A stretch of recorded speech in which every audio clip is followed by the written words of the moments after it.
Oh, would have been embarrassing if I hit the wrong button. Technically a minute early. I don't know. Maybe I should let the whole song play. It's like an 8-minute track. It's so damn good, though. And it's reminding me that I still haven't picked up Hades 2 yet. I think I've resolved that to be a next year thing. I'm starting my prep for my year-end ramble, and I'm like, no, I can't. I have too many things to talk about. I played too many games. I screwed up. I should have played fewer games this year, but... Well, 2026 the year Hades 2, I guess. Or maybe I just play it and don't tell anybody about it. That's boring. That's boring. Anyway, whatever. Oh, I'm AFK. I just got set up. Hang on. There we go. Oh, wake up. Wake up. Now you're asleep.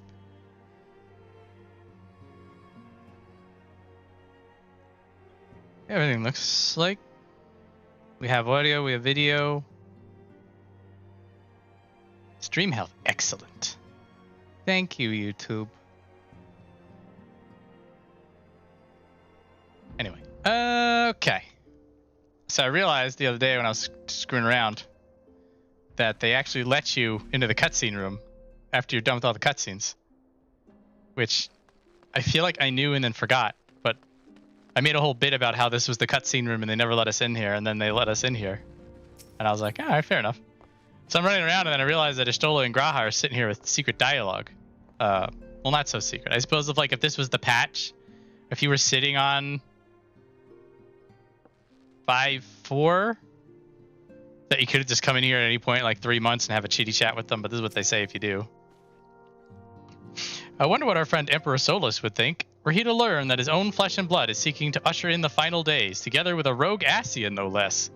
Idle musings aside, I pray that Thancred and Urianger return safely, and with the intelligence we sorely need. While events we have taken a grim turn, I must say I have enjoyed our time adventuring together, the visit to Asisla not least of all. Since then I have spent some time pondering why Lord Aemon rejected Owen's proposal to investigate a cure for iconic corruption. Perhaps he judged the endeavor too difficult to pursue, I considered, but it seems more likely that it was not in Alleg's best interest for a cure to exist. Whatever the truth may be, full glad I am that we could finish what Owen began. So, I don't know, I found those little tidbits of info fun and interesting. And the Alleg thing was actually a pretty good point. That like, yeah, they could have fixed tempering. They just didn't wanna. Anyway.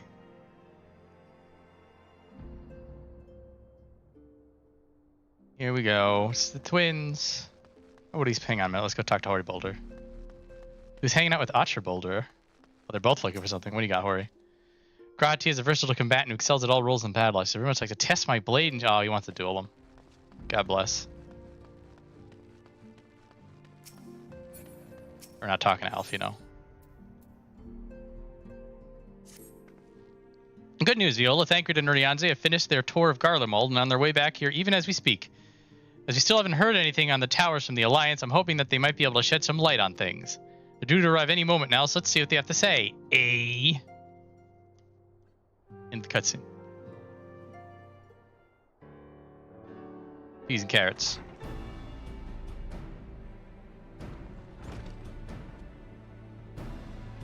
Ah, welcoming party. You needn't have gone to the trouble. From what I hear, you've been more than busy enough as it is. Honestly, you may have waited for me to return before discovering a cure for tempering. As it is, I can't even pretend to have been involved. Well, if it's any consolation, I myself was little more than a spectator. The lion's share of the credit must go to Alisaie, G'raha, and Viola. But I believe I speak for the rest of us when I say we are proud to have rendered what little assistance we could. As you will also have heard, though, it hasn't all been tales of triumph. Just as we were taking a step towards finally addressing the primal threat, a pile of fresh problems landed in our lap. Anyway, any road. It's good to have you back, though I can't help noticing that we're one Urianger short of a scouting party. You haven't lost him, have you? Oh, I couldn't lose him if I tried. And I did try, repeatedly. But no, he decided to linger in Alamigo to apprise Robon and the others of how the land lies in Garlemald. Then mayhap you would do the same for us. Indeed, it was just as Lee said, worse in fact, devastation as far as the eye could see. Nerva and the Third, however, were notable by their absence. Might they have met their end at the hands of Zenos and Fandaniel? Perhaps, or perhaps they simply lost the will to fight. You see, the capital has been plunged into a deathly silence, with one exception, the Imperial Palace. It was a busy place before the war, but it has grown busier still, with throngs of soldiers and civilians working there day and night to rebuild, or rather, transform it. Transform it into what? That is a difficult question to answer. The construction is vast and unsettling to behold, like something from a nightmare.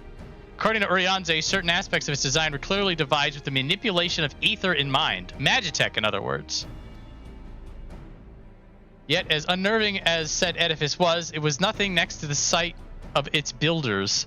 They swarmed the place like so many insects, working with nary a word exchanged between them. No one overseeing construction, no one barking orders, as if they were possessed. Or tempered. Da-da! We wanted to investigate more closely, but given our suspicions, it seemed wiser not to take the risk. If Fandaniel could bind Bahamut to his will, might he have done the same to the people of Garlemald? Whatever the truth may be, this information is certain to prove valuable. You have our thanks. Well, be sure to save some for Urianger. Which reminds me, I have a message from Alamigo. Robot is hosting a meeting to discuss the latest findings on the towers, and we're going to a meeting. Boring. Towers have been on my mind since I first spied one on the way back, and I'm keen to get to the bottom of this. In that case, I shall stay and begin looking into another matter, as I promised Krile. We need not all attend. Suggest the rest of us make our way to Alamigo forthwith. The sooner we leave, the more time we will have to speak with Urianger before the meeting. We just speak to him in the middle of the meeting. What are they going to do? Kick us out? Actually, they might. Wouldn't that be such a bad thing?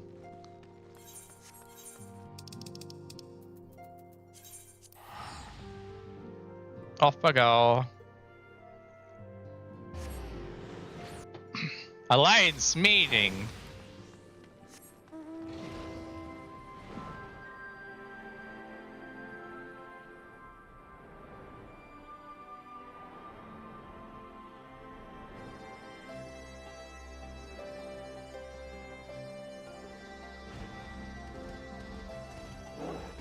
Who do we got today?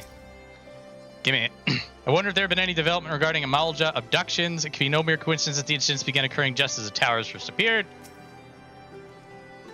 Although I was only in Revenant's Toll for a short while, I did manage to squeeze in a brief drink with Flamen. Spring water only, being a flying visit.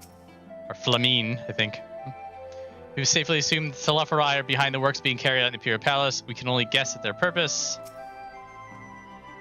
Royal Menagerie still close to civilians. Fandaniel and his pet certainly left their mark. We're not civilians, though. My friends, much and more have I heard of your travails in our absence. Heartened am I to see you all hale and whole. As are we to see you safely return from your mission. I trust Thancred made you feel welcome.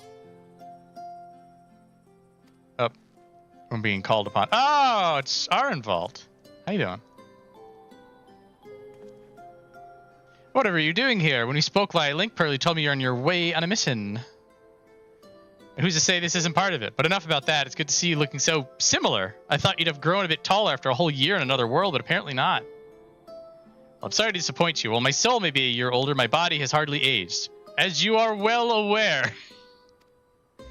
And it may remind you that we Ellison are known to be late bloomers, especially in terms of our height. Mark my words, the day will come when even a great Auroch such as yourself will clarane your neck to meet my eye. I think Farchinold was tall. But I mean, all elves are tall. It's just an elf thing. It was not till my 20th summer that I myself outgrew my boyish proportions, though Moen Breda towered over me nonetheless. Row life.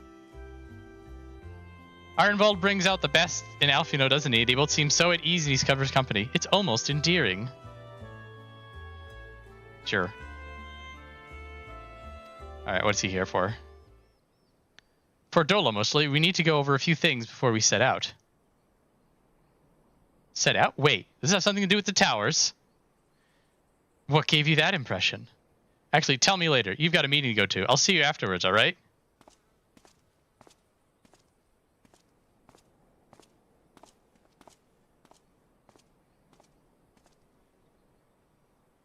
Fordola's going with him. That must mean...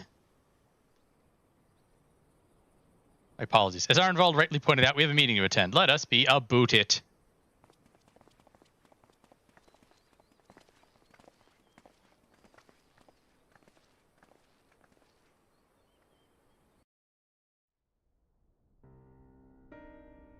Everyone's sitting in a chair. Oh, it's the Scions versus the Eorzean Alliance. Look at this. Ere we begin, I would like to offer my gratitude to Masters Thancred and Urianger. Tis no small feat to infiltrate the Imperial capital and live to tell the tale, much less in times of civil war. Thanks to them, we may plot our course in full knowledge of how the winds blow in Garlemald. Full glad are we to have been of service. But verily, such dangers as we did encounter pale into insignificance next to those faced by our comrades. An Ascian, armed with the might of Bahamut, bent on bringing about the final days. Theatrics. He sought only to make a show of the power at the Telophoroid's disposal. But since then we have seen no sign of this Fandaniel or his worm. And while we've done what we can to bolster our defenses, there's no telling where he might strike next. Whenever and wherever it may be, we must use the intervening time to learn more of our enemy. 'Twas with this in mind that we dispatched scouts to investigate the towers.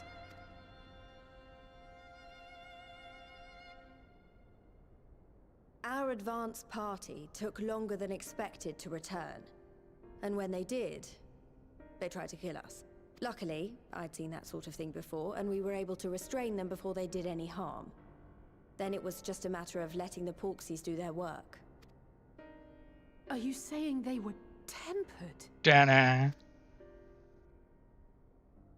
Once they'd come back to their senses, they told us everything they could. It seems that just as they were getting close to the tower, they heard an ear-splitting roar. And that was the last thing they remembered.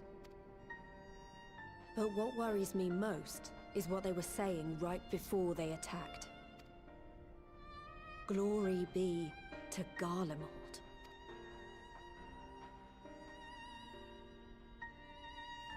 Warrior of Light is completely spaced out. The Tempered have heretofore ever been thralls to primal entities. Yet these hapless souls were compelled to accept a nation as the object of their devotion.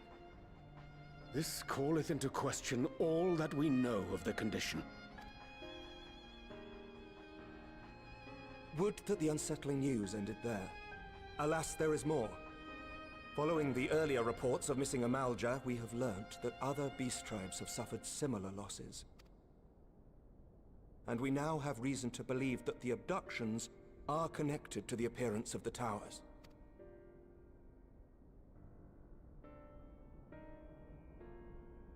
Our scouts sighted black-garbed figures leading shackled Ixal in the direction of the tower in Dravania.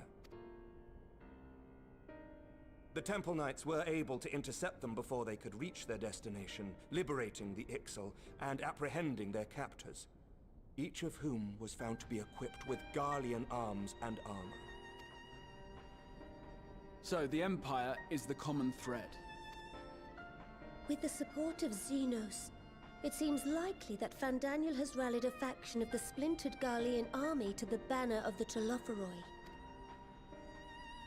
Lord Hien reached the same conclusion when I shared our findings with Doma. The plan had been to march on Garlemald from the east and west in order to force a peace treaty.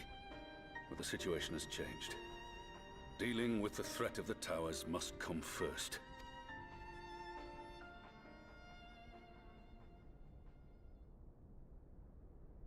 Blah, blah, politics. Given the nature of the enemy and the proven risk of tempering, I could think of few suitable candidates to aid in this task.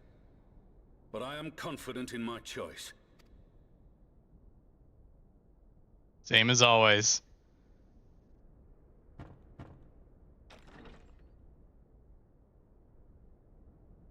You have the echo? Come on over.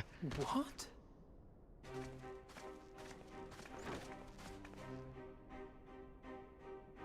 Resistant to primal influence as they are, they can investigate the towers without fear of being turned.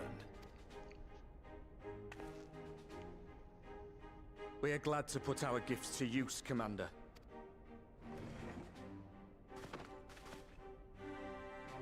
Gifted or not, going behind enemy lines remains a perilous undertaking. But we must know more if we're to strike back at our foe. I'm counting on you. If it would give us the upper hand, I'd do it 100 times over. We won't let you down. That concludes the briefing. You two, make ready and join your escort. Are you certain about this, Arenvald? I am. Come on, let's talk outside.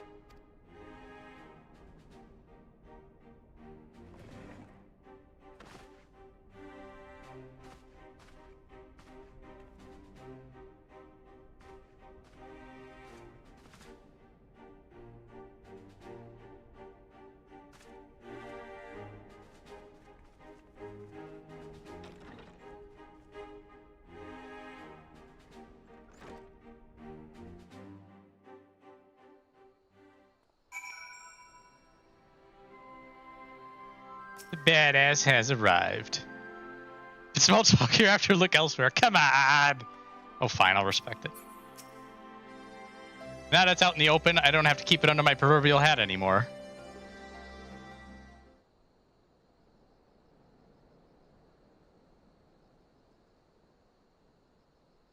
So you know, I've already gone through all the formalities at the Rising Stones. Made sure to inform Jamalva and Vamar at Ralga's Reach as well.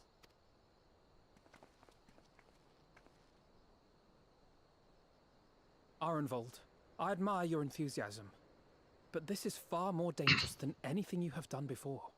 Alphinaud's just like, have you bought Shadowbringers yet? You look 70 to me. I know the risks. And I also know what's in store if we don't stop Fandaniel from carrying out his plan. With this power of mine, I can make a difference. If I stood idly by, I would regret it for the rest of my life.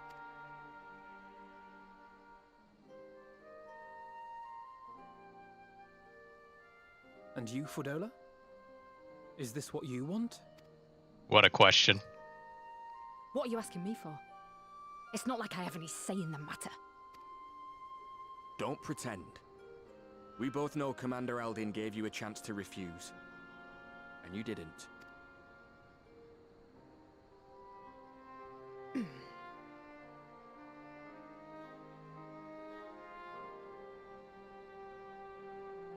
So the Empire's finished, is it? But that's what they're all saying. That the great and glorious Garlemald slit its own throat. And now, from out of its twitching carcass crawls the Telophoroi with bloody Zenos at its head! I fought for Garlemald.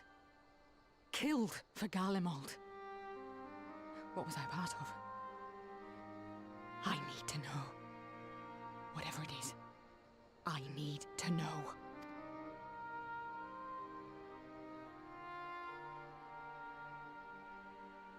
Very well. If your hearts are set on this, I shall not stand in your way.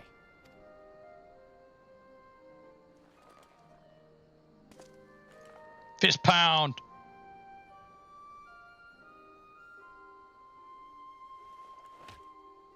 Got him. Volgward spray of friendship. If you've finished with your touching display of camaraderie, I have a question. Which tower are you planning to investigate, exactly? Well, the one in Girabani is said to be tightly guarded. It's patrol after patrol out there, apparently. We'd be spotted before we got anywhere near it. Which is why we've set our sights on the one in Paglth'an instead. There shouldn't be anything like as many Imperials to worry about down there. Even so, I doubt the local Amal'jaa will look kindly on it if they catch you sneaking around in their territory. Fordola and I had a chance to learn the lie of the land in our previous forays there. We might still find trouble, but at least we won't lose our way.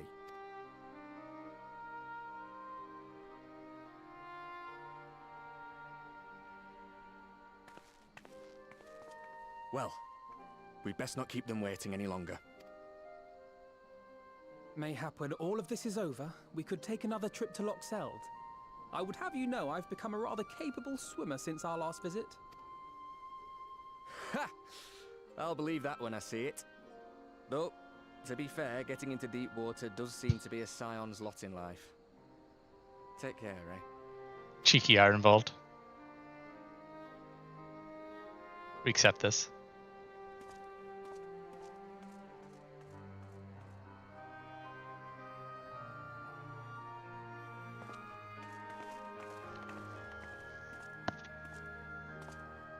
It means a lot, you know. You coming with me. I'll still owe you for saving my skin, don't I? Can't return the favour if I'm not there. I dare say you'll get your chance before long. That Fandaniel sounds like a tricky customer. Too much for the likes of me, anyway.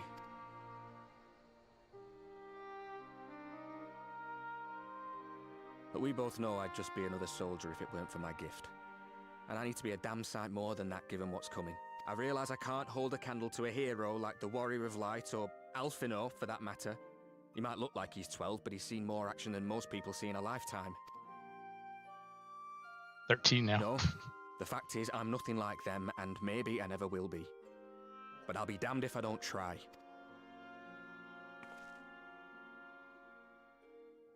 They're counting on me. On us. So let's give it our all. Go get him.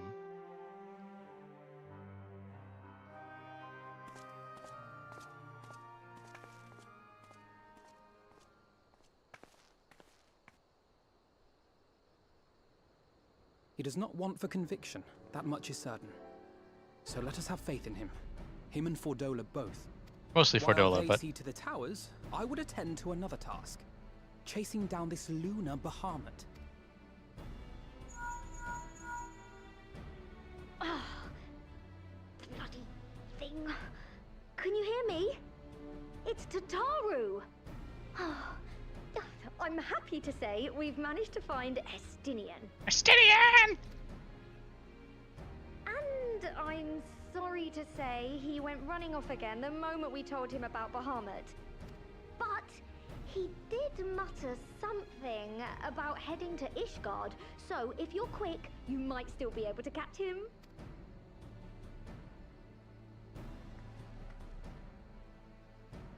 Let's go to Ishgard. Even if we set out this instant, he may already have left by the time we arrive. Have her send the bonanza to Ishgard. It may prove useful should we need to give chase. The banana. Send the fruit basket to Ishgard. We'll be hungry when we get there. Gladly. I'll see to it as soon as Krile and I get back to the Rising Stones. Good luck. While you go off on your dragoon hunt, Urianger and I will return to headquarters. We have much to tell the others. Long meeting. We took notes. Urianger took I wish notes. you every success in your search for our elusive friend. May we all meet again ere long.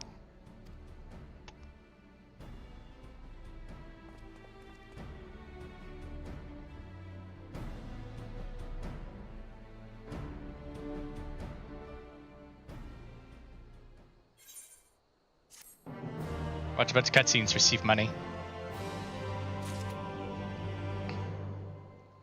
Alisaie, please. Get the impression Arenvald is a lot more apprehensive than he lets on. He would have been grateful Alphinaud was there to see him off. Estinien Wormblood, the Azure Dragoon! His was another name that featured prominently in the history books. It'll be fascinating to meet the man in the flesh. Estinien was bound for Ishgard. Order that may bring him home. We must hope it will keep him there long for us, enough for us. I can't read today. God. Alphinaud, come on, help me.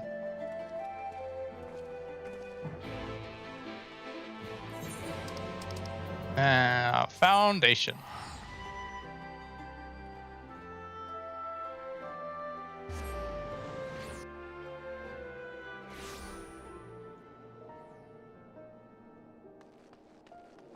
Oh, we're just right here. That's convenient.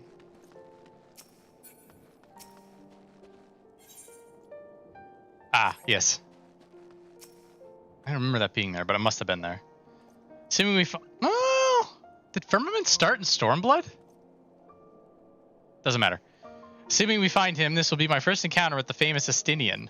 And if he's half the man Alphinaud claims, I fully expect to go weak at the knees. Perhaps do a bit of fainting while I'm at it. Oh, Alisaie.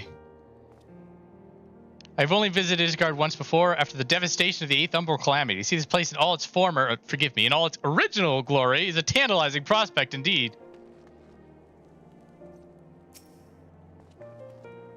Well, present good. Let us split up and search for Estinien. Since we're relatively new to this place, Graha and I will look around the open spaces, the squares and markets and whatnot. You and Viola can delve into the nooks and crannies. Let's reconvene at the airship landing later. Everybody, talk to 3 people and come back. Congregation of our Knights Most Heavenly.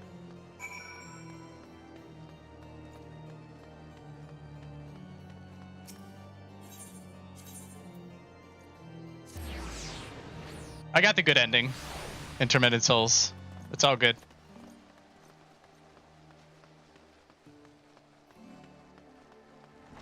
It looks like there was the 2 endings, which makes things convenient because, well, if there was 3 endings like there were in the first game, it wouldn't have been difficult to figure that out, but it's bad ending and there's good ending. So all I have to do for that game now is decide if I want to play it on hard mode, which would probably be an off-stream thing. It's Hydaelyn. It's also Lucia, who's cooler. Good evening to you, Warrior of Light. Lord Aymeric sent word that you would be attending the meeting in Al'Migo, so I gather you have not come in search of him. To what, then, do we owe the pleasure of your visit? Where Estinien? I see. No, we're not aware Ser Estinien returned to Ishgard, but as I expect you remember, he's wont to come and go as he pleases. Mayhap became seeking an audience with Lord Aymeric only to find him absent. In any event, I'm afraid I cannot help you.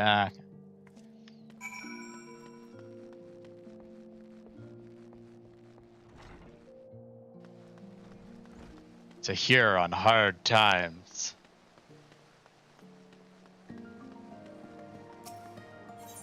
Da, da, da, da, da, da, da, da.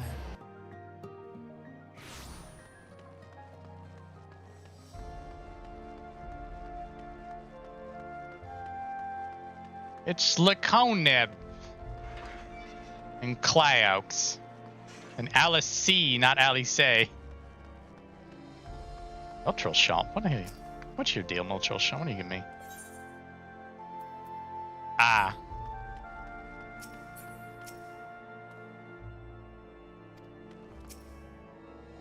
Yeah.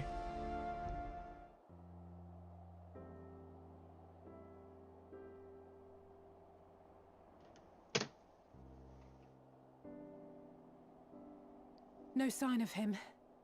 Not that I've ever met him before, but the way Alphinaud goes on about him, I'm fairly sure I could pick him out in a crowd. Speaking of which, it does seem awfully quiet. If the erstwhile Azure Dragoon had returned to Ishgard, would it not be a source of general excitement? Azure Dragoon. Our friends.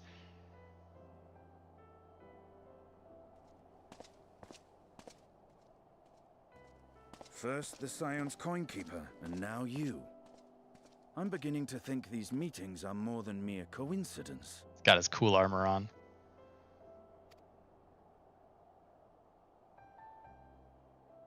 Not that I'm complaining. It's been too long.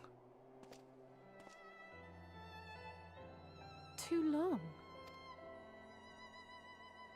You look an ilm taller and twice as rugged.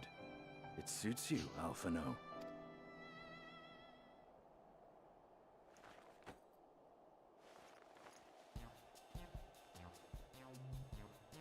Quieter, though. Have you been giving him lessons on how to be the strong, silent type? I am not Alphinaud!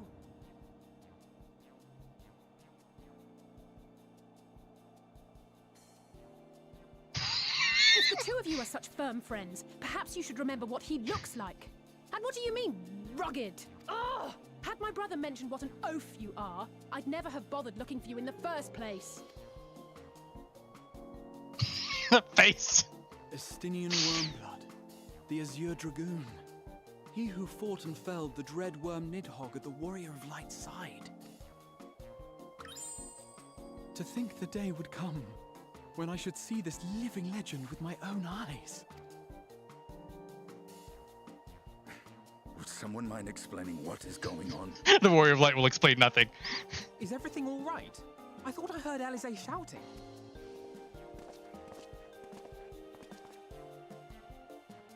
Estinien! It's been too long.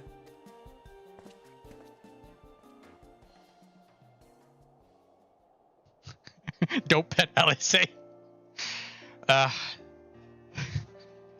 It's such an iconic cutscene. No, it's quite understandable. That was hardly the first time we've been confused for one another. Nor, I suspect, will it be the last. Well, I, for one, will not be making that mistake again. What I will say, for the second time today, is that you've grown. Inside and out. I can tell. One can't remain a spoiled little lordling forever, you know.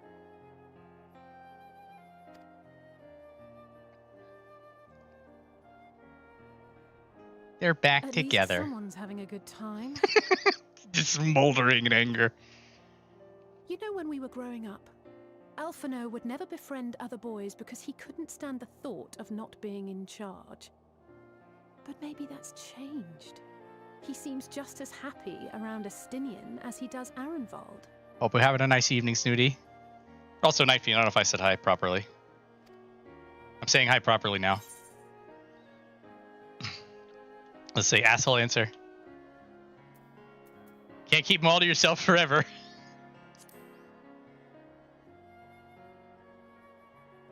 Keep him to my...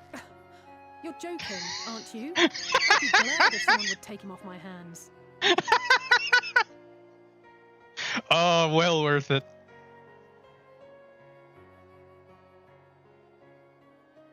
No rest for the righteous, eh? Speaking of which, I was just on my way to borrow an airship to take me to Alisaie. Well, isn't that a coinky dink? How could I forget? The dragon with whom Bahamut shared the deepest of bonds. Konnichiwa. Konbanwa. Oyasumi nasai. Aye, Tiamat, his mate. Even now she remains imprisoned on Alisaie, though her remorse binds her faster than any shackle. I see. As the one who first summoned Bahamut, you believe she may be able to shine some light on his latest incarnation. Might I suggest that we make the journey to Alisaie together? I'm not sure if Tataru mentioned this, but we Scions have an airship of our own now. I see no reason why not. Assuming your sister can bear the thought of sharing a deck with me. Be my guest. But confuse me with Alphinaud again and I'll throw you overboard.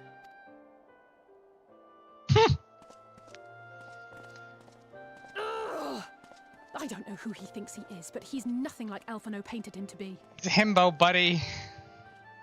I will admit, he is not exactly as I imagined him either.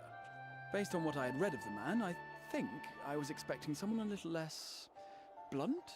These guys didn't even meet the Heaven's Word, Estinien. Ah,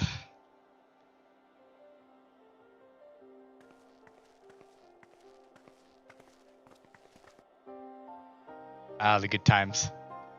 Estinien really just goes from strength to strength. There is no bad Estinien anywhere in this game. It cannot be found.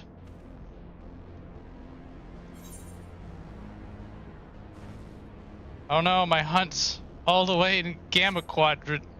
Not to complain, but I didn't expect to find myself here again quite so soon. Delta Quadrant, where countless dragons yet lie imprisoned, the great Tiamat among them. Tiamat summoned Bahamut once before. She may have again, willfully or no. Don't give him any coin. Yeah. So bad with money. We'll get there. I'm looking forward to it. It's been quite some time since I last foot in Asisaie, but I understand the three of you were here rather more recently. I don't suppose you chanced to meet with Tiamat during your visit? Other side of the zone, you know how big this place is. Be no cause to set foot here in the Delta Quadrant, but I have studied the relevant records, which is not to say I wouldn't appreciate a first-hand account of your dealing with her. Well then, Viola is the person to ask. As far as I know, she's the only one of us who have met Tiamat face to face.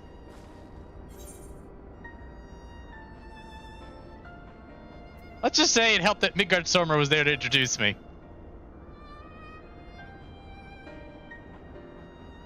Ah yes, you're a friend of her father, Herr Faja. I too have met with Tiamat.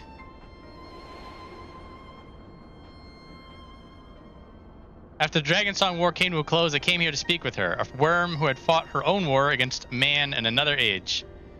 I wished to know if she harbored thoughts of vengeance, and asked as much. She said no.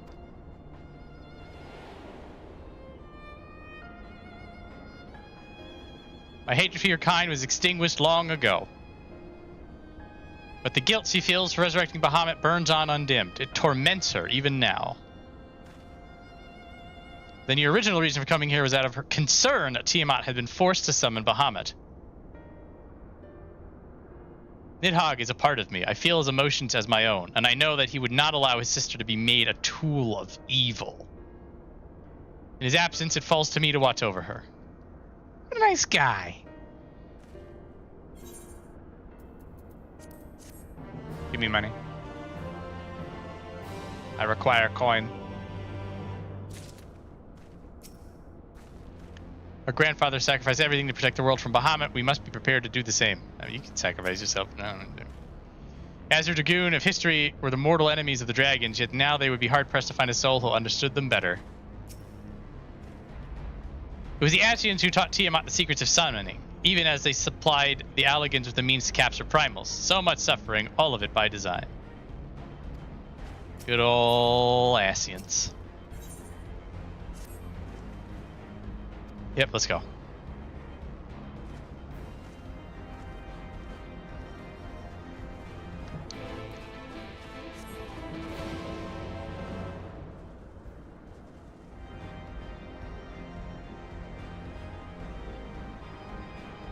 We fly. I was gonna be like, imagine if you didn't have flying unlocked, but you actually unlock flying in MSQ, so you'll always have flying here. On the rack. Hello. Anything else? Come on.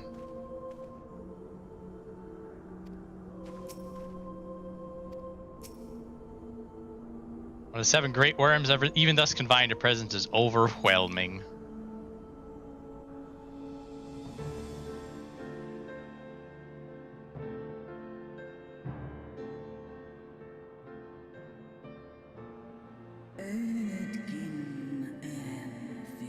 My sire's mortal companion. What bringeth thee back to this forsaken place, child of man?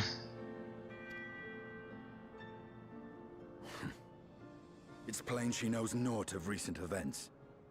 Perhaps you should enlighten her.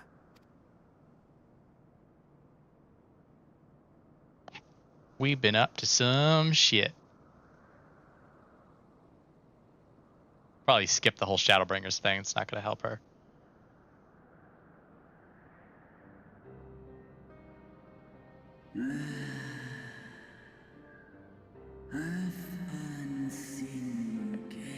Sin should be repeated.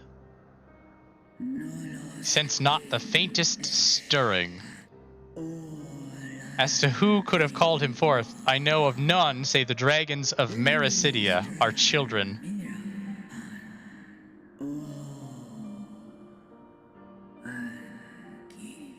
Can't hold out on us forever.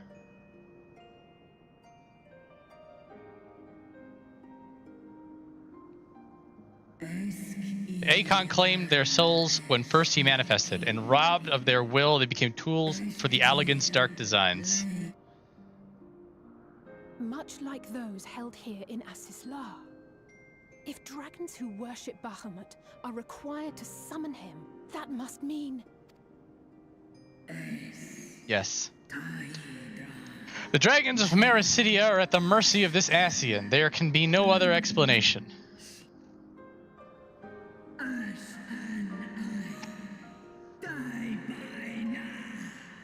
Tiamat's not happy. Again, you would profane the memory of my beloved and strip our children of their freedom, their dignity.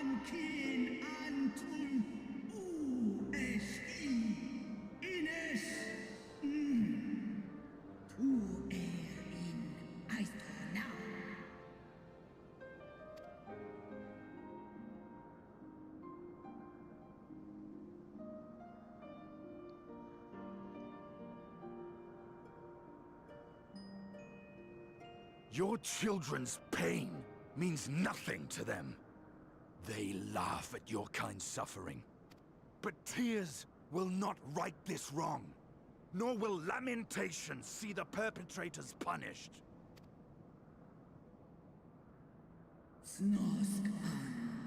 What would thou have from me, Slayer of Dragons?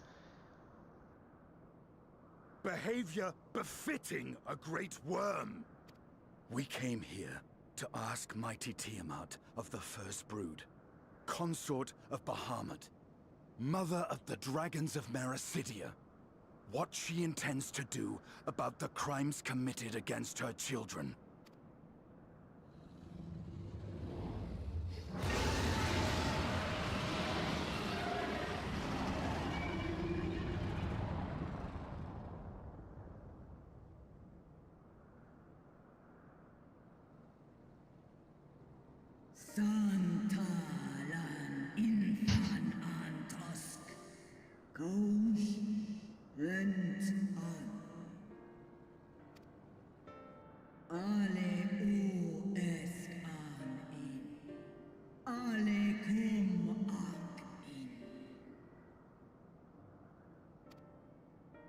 You too were exposed to his influence. That you are yet in possession of your own will is testament to the indomitable strength of your soul. But were you to meet with Bahamut again, you fear you might succumb.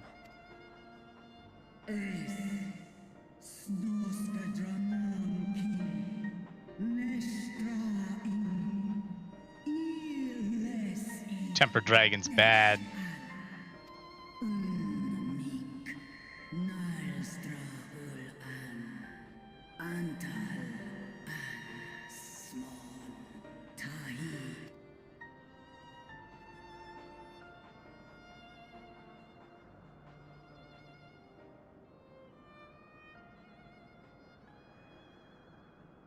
On the matter of Bahamut's influence, at least, I believe we can be of some assistance. If you're afraid of being enthralled, don't be. We have a cure. And while we've never tried it on one such as you, its basic principles are universal. We need many porksy.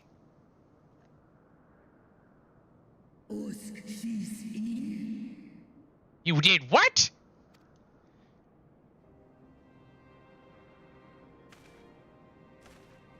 There is no future for those bound to the past. That you committed a terrible sin, I do not dispute. But if you feel remorse, you may yet make amends. We offer you that chance. Take it, or you will forever remain a prisoner. Not of these cruel shackles, but of your own guilt. Chance to make amends.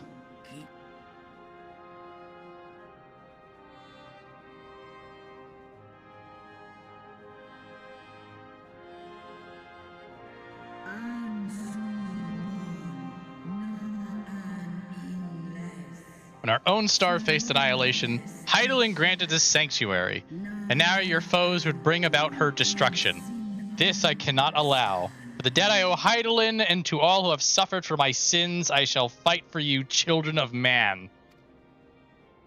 Paying the rent.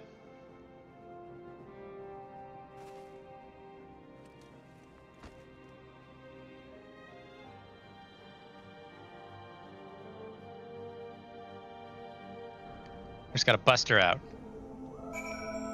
Bust her out.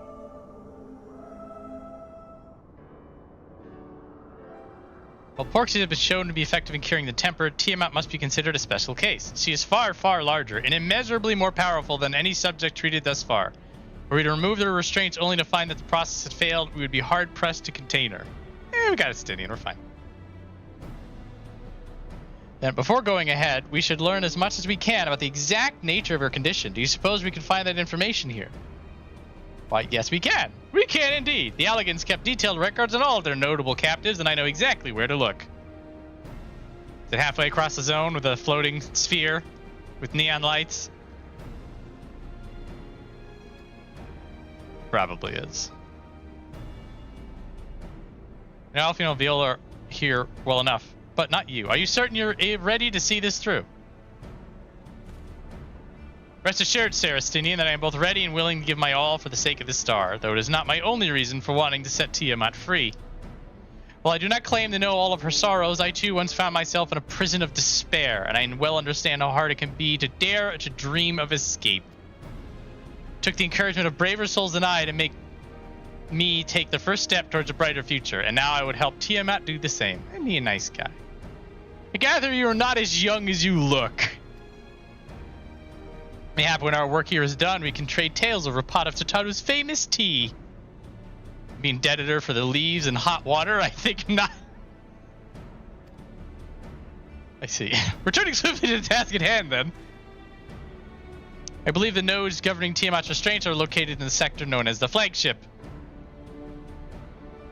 Yep. Off we go. Oh, you may want to take this. A spirit vessel containing a small amount of my blood. It's the key.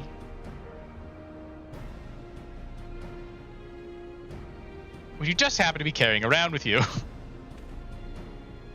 I suppose that can be seen rather odd. To explain, Rambrose, Urianger, and I are researching the use of spirit vessels and the transference of not only of memories, but the traits of certain bloodlines. And so I keep one at the ready should an opportunity to test our theories arise. As for its use to you, you may recall that during our previous visit, the nodes here granted access to restricted functions, having identified me as a being of royal blood. And armed with that spirit vessel, I posit they will do the same for you, even in absence of, well, the rest of me. It seemed worth a try, at least. It's a blood key.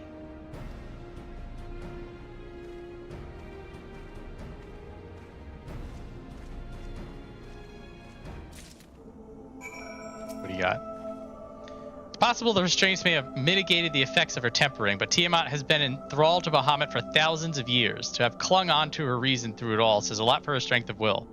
More than a lot.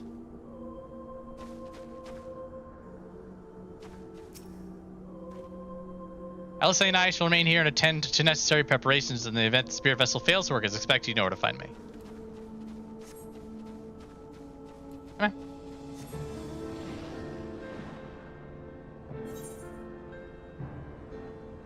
Come, Shadow Keeper. We go all the way up.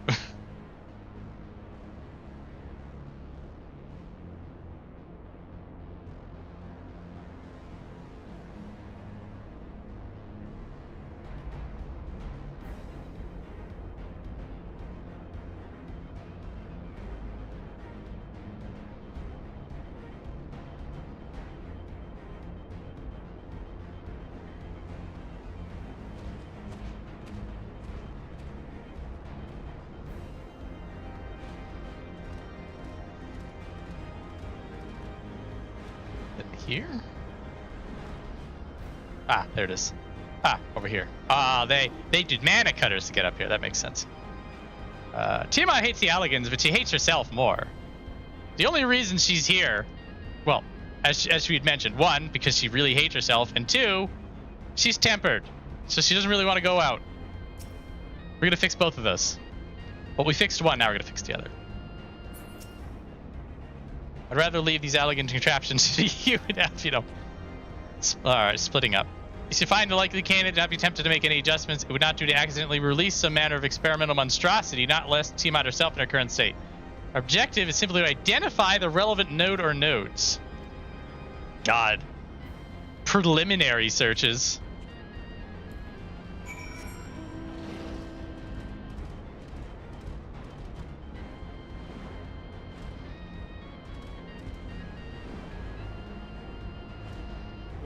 Oh, nope. It wasn't a sphere. It was a cube. I was so wrong. Oh, we're talking to three. We're talking to 3 cubes. How you doing? Why do they quiver so? With excitement.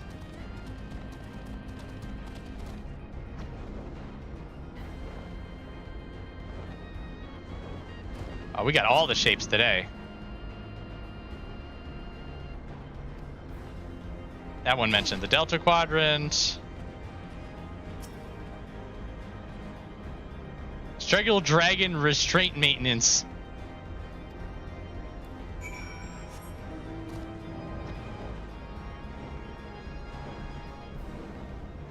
Feel like we got a bead on it.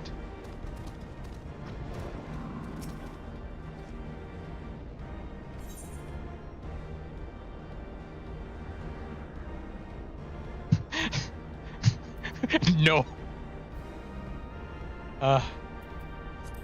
Pretty sure they're just gonna yell at you until you do the right answer, so spontaneously you say. Well, that does sound promising. You were in possession of the spirit vessel. I dare say is indeed the note of which Graha spoke. Chirruping, you say.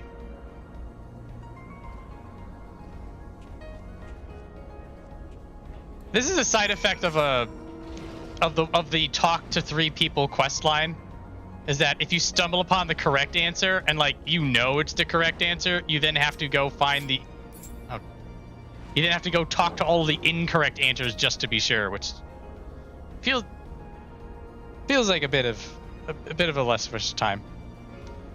Do you wish to operate the dragon restraint mechanisms? Yeah. You now have the requisite access privileges. Operation of the dragon restraint may be undertaken by the chief technologist and members of the royal family. Alright. One never knows when a small portion of royal Allagan blood might come in handy, which is why Grahatia keeps his vessel about his person.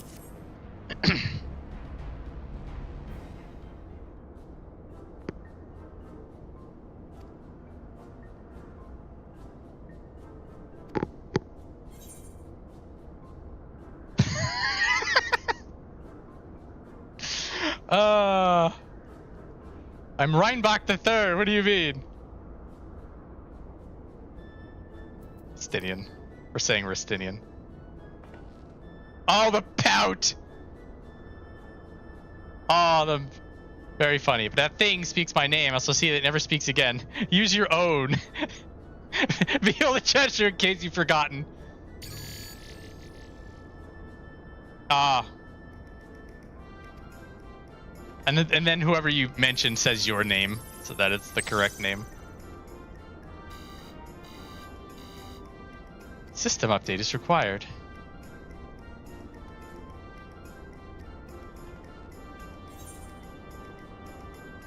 To smash it to pieces!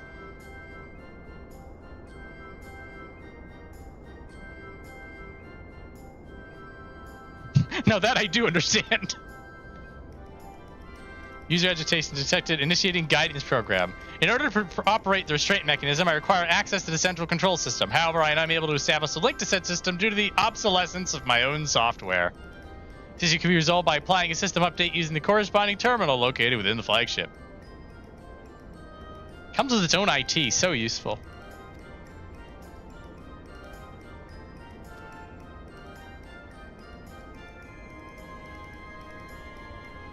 Floating around here spewing nonsense.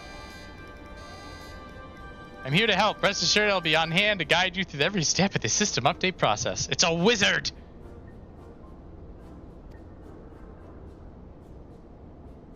I miss installation wizards. I always just imagine a dude in robe with a beard coming to install a program on my computer.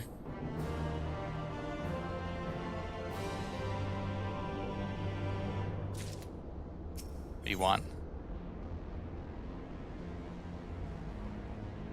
AI is going too far. Ah!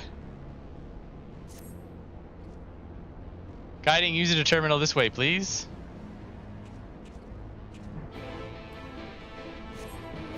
Man, I had blocked this out of my mind. I knew we I knew we had to do something to flip the switch, and I knew we had to talk to Tiamat, but this whole... Man, we really have left Shadowbringers, haven't we?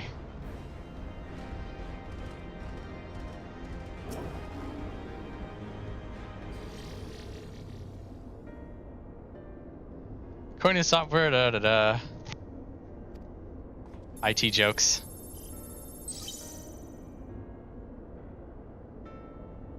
Five years.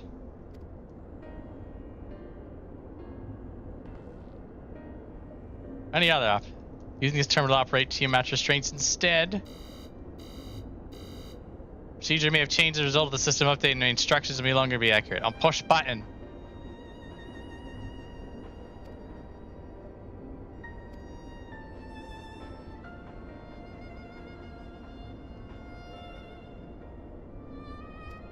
Alright, he's staying behind. He's gonna push button when we're done.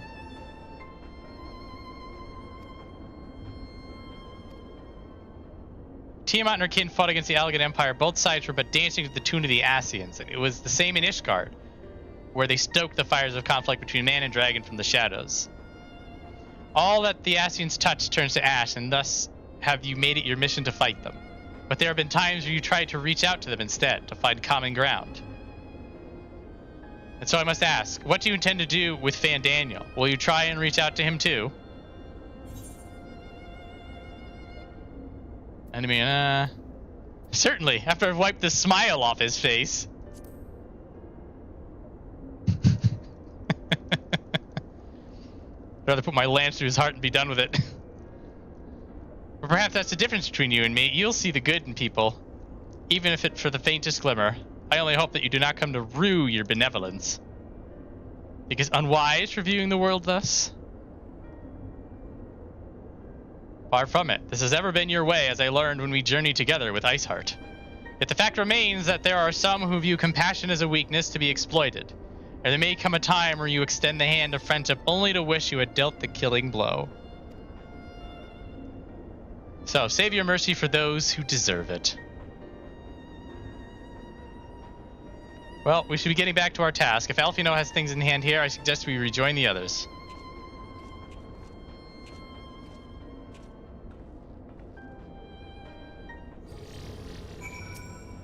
Here's your chance. Cannot deny the logic in Estinien's argument. Given all that is at stake, even the slightest lapse in judgment... blah, blah. Blah, blah. Oh, Midgardstormer's out. It was very weird. The coin flip kept coming out on Shadowkeeper. In the odds is lost story, I'm just like, if Midgardstormer's ever gonna come out and be the mount, it'd be here. Now he did on the way back. So at least it happened once. I don't know if I'd go as far as to like pull the mount out, but yeah, he's been hanging out, flying around.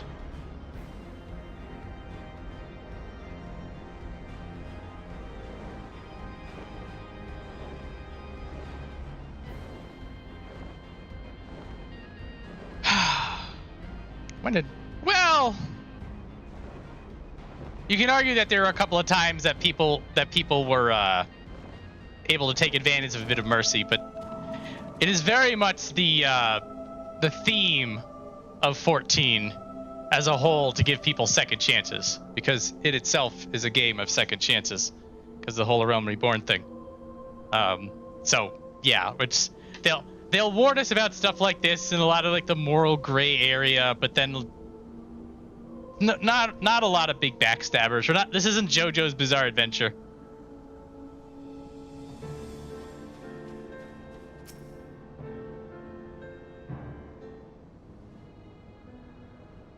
Estinien told me all is well. Actually, it's like blood out of a stone with him. I take it from Alphinaud's absence that he's needed elsewhere. Stoic nod. You push the button. Oh, it sounds rather frustrating, but you got there in the end. While you're off talking to Nodes, Graha and I are learning as much as we could about Tiamat's condition. Nodding back. Our readings confirm that her ethereal balance leans strongly towards the umbral, as was the case with the kobolds. Therefore, all other things being equal, the treatment should work. The difficulty lies in the sheer quantity of ether with which we must contend. Multiple applications of the treatment will inevitably be required if we are to reverse the effects of the tempering completely. Meaning I'll need all the ether I can get. Thank you in advance. Although this endeavor will ask much of us, we do have one reason to be optimistic. Namely that Tiamat shows no signs of fanatical devotion, suggesting a milder case of tempering than is suffered by the kobolds. Tiamat saw Bahamut as an equal rather than a god. Might that have made a difference? That you mention it very well might. He would not have believed it necessary to defer to his will. But enough talk. Have at you. Tell Alphinaud to disengage the restraints. Do the thing.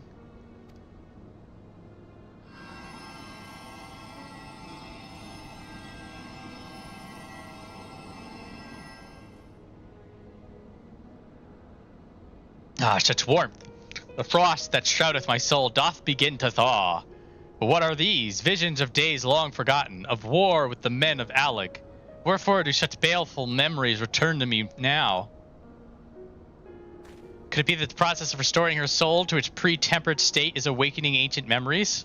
Or might the opposite be true? If so, by helping her to recall her past, we may be able to speed her recovery. Viola, she trusts you. Bad idea. Speak to her. Ask her to tell you if time's past.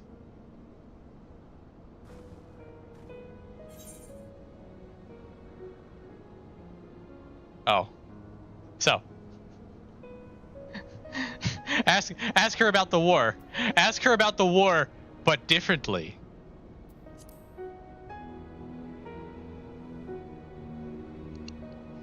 Ah, Bahamut, my beloved.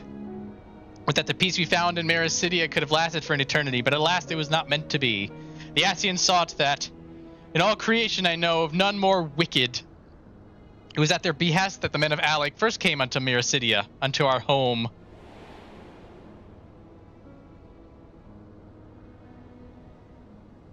The tale began when Bahamut and I left our father's side. We took wing in search of a place to make our eyrie. Beyond the southern ocean, we discovered a lush and fertile land. It would become to be known as Mericidia by the children of men, though many years were to pass before they crossed the seas. Come on. Tease me with this crap. Upon our arrival, we were welcomed by the peaceful people of the forest, kin to the trees. Surrounded by nature's bounty, Bahamut and I had found a place to raise our young. We got druids down there. Huh. Powerful lore. It correlates with the writings of the Sharlayan scholar Rurusha. He posits that man first settled in the southern continents towards the end of the second astral era. Correctly, it would appear. If only she were with us to hear the tale from Tiamat herself.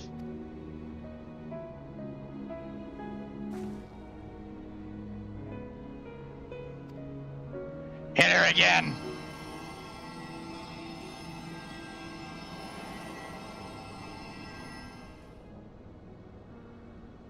More lore, the lore beam. When the first children of man arrived on our shores, no foot did they set in those places over which we held dominion, such as their fear of dragonkind. And as they kept their distance, so did we let them be. Yet as the days went by, ship after ship appeared upon the horizon, bearing ever more of their brethren who divided the vast land amongst themselves. For a time they knew peace and prosperity, but as their numbers grew, the smaller their shares came to seem, and soon they began to covet the territory of their fellows. Ere long, man fought man, blood was answered with blood, and none could see an end to the strife. Till one day they came to us. Recognizing our wisdom, they entreated us to intercede in their conflicts. Bahamut agreed, and with him presiding over the affairs of men, the land knew peace once more. What a swell guy. Alas, those golden days of harmony too were fated to end, for the men of Alec slew my beloved, and I, in my rage and sorrow, heeded the envenomed words of the Ascians. The rest thou knowest only too well.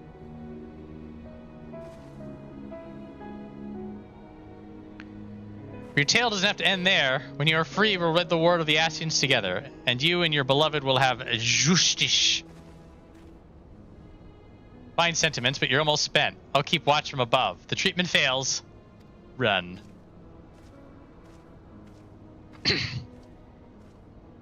Thanks for the vote of confidence. I swear when this is over.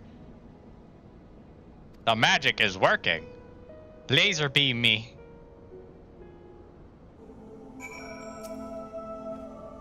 Slowly but surely the magic is working, aided no doubt by the memories you bade her share. We're going on the rock to talk to Estinien. Girl is as stubborn as her brother. By now her ether must be all but spent, yet she will not give up. He knows. He knows. Batman knows. Well, I knew this was going to be easy. No patient could have prepared me for treating a great worm. But we're close. I can feel it. While I've only got a few more drops of ether to give, with yours and Graha's, this will work. I believe I speak for both of us when I say you must take as much as you require. Laser beam!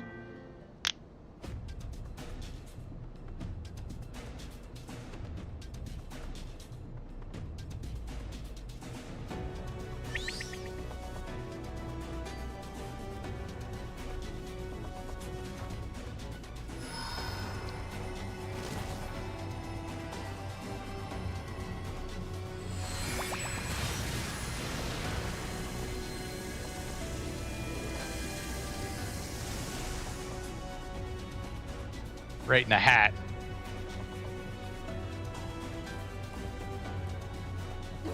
No. I'm almost there. Quick, drink a milkshake.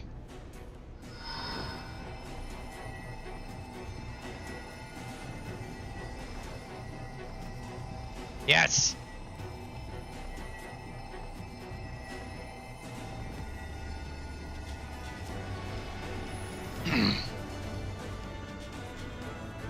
This is it, Angelo.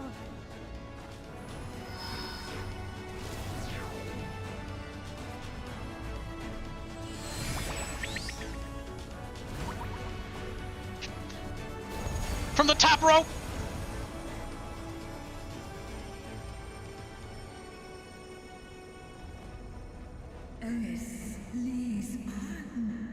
It's working.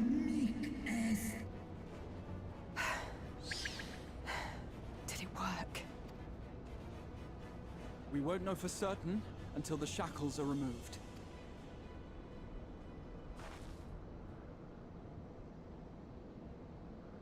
You ready, Dragoon? Do the thing!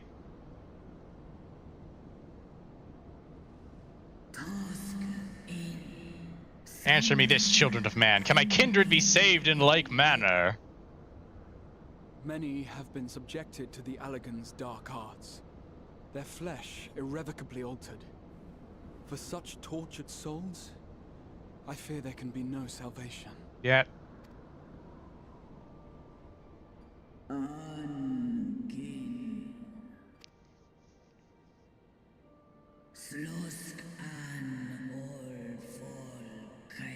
Should you hearken unto my call, we shall fly together once more. But should you not, I shall grant you peace. Better to die than live as a tool of evil. You too would wish this, I know, and I shall do as I must. When that time comes, you won't be alone. We'll stand by you. And Estinien will stand on you. Because he does that. Ooh, gratitude of a great worm.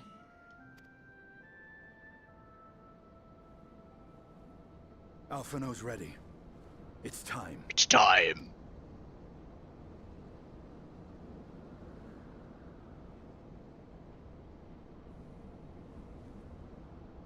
Do it. And let's hope the treatment worked as it should.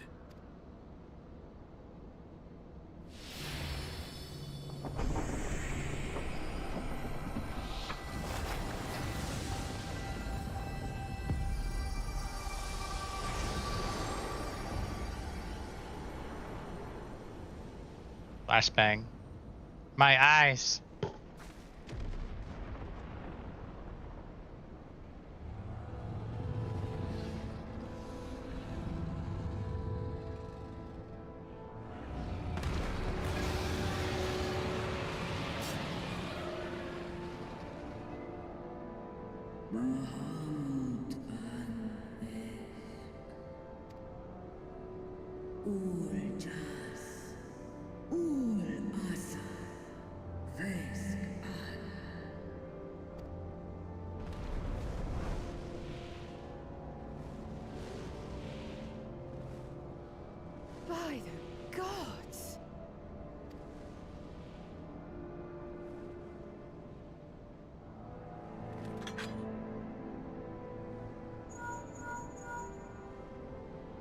Urianger, your timing could not be better. Understood, we're on our way. Where are we going? It's Bahamut. He's been sighted over Paglth'an. He flies for the largest Amal'jaa settlement in the region, at the head of a vast host, including dragons.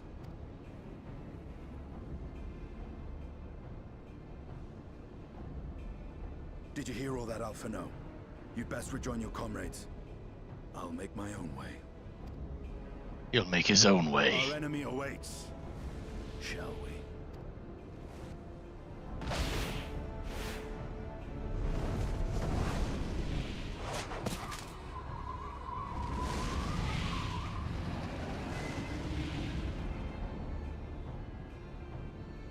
We freed her. She's been sitting there for such a long time. Goddamn long. How was Das doing? Like, when I first saw her in Heavensward, I was like, man, she's cool. I wonder when we'll let her out. And I kind of forgot she existed because it took years before we got to this point. Because you just left Azizla behind for a burning hot minute, and then you finally kick her out.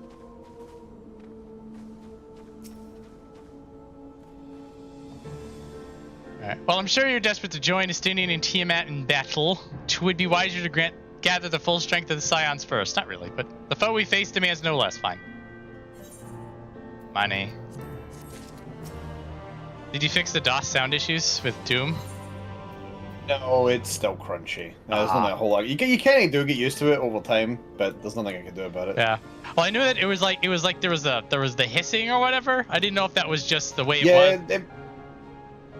I don't think it was. I think they've really gone to like lengths to make sure it's like as shitified as it could possibly be, to make it seem like it's as old school as it could possibly be. But I remember playing the old DOS games, and it's not that hissy. So I don't know. But it's whatever. That pickle game was wild, by the way. Now we get 2 more episodes of that shit. No. Kind of magic that's lost in the world. For better or worse. Alright. I've already sent word to the others. We are to rendezvous with Ul'dah at the Hall of Flames. Alright, we're collecting Alphinaud. Do we have to? Oh, we're stoic nodding. I guess we do. Slash Alphinaud, and it makes a Super Mario coin collect sound. Da-ding!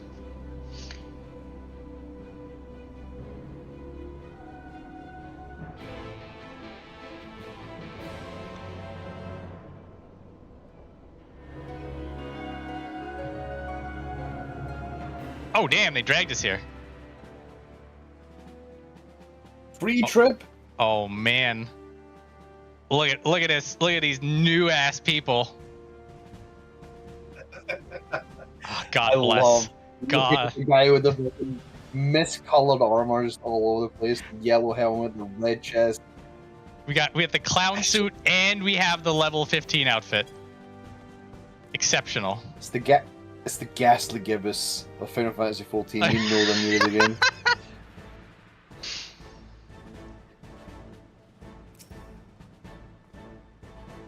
First a spate of abductions, now an attack on Amal'jaa homeland. Say something interesting. Worried about me, don't be. I got some rest during the flight. Okay, you're fine. Arenvald and Fordola were bound for Paglth'an. I pray they have not come to any harm. They probably have.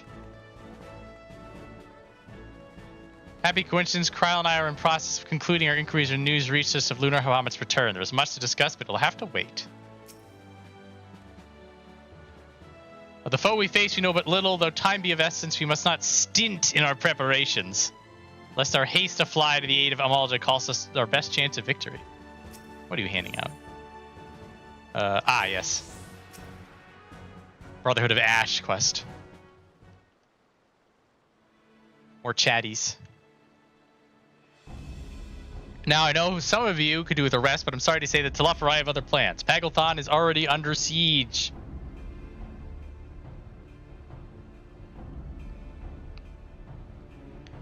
Happily, the Immortal Flames arrived just in time to join the defensive effort, with Marshal Tarupin at their head. Well now, given the failure of peace negotiations, I was uncertain how the Sultanate would respond. It's good to hear that Ul'dah has not abandoned the Amal'jaa. Abandoned them? Did we not profess to be their friends? It's Pippin! Oh no, it's not Pippin, never mind. Pippin's there. Hello, Nanamo, Ulnamo.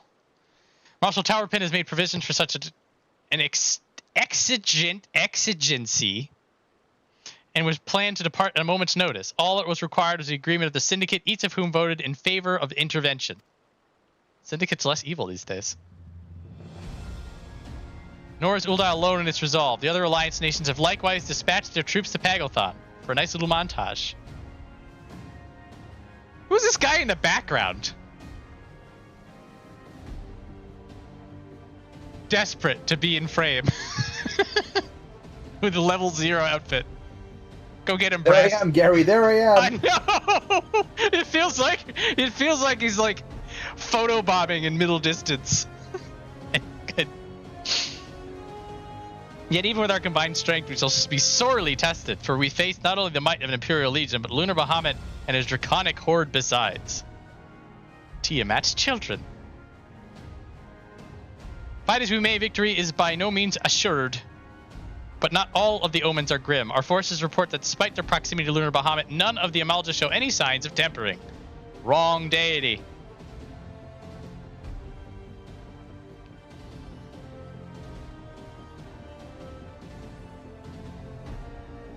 Unless it's incapable of doing so. Primals are not wont to serve a master, Ascian or otherwise. It may well be that Lunar Bahamut differs in some fundamental manner from those we've previously encountered.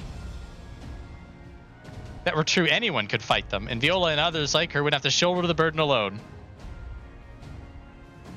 Be that as it may, Lunar Bahamut remains an incalculably powerful foe, whom our soldiers will struggle the best with mere force of arms. How about the force of legs? Anyway, with the aid of the Scions, however, I believe they will fare better, assuming that is you are ready to take the field. Yeah, let's go.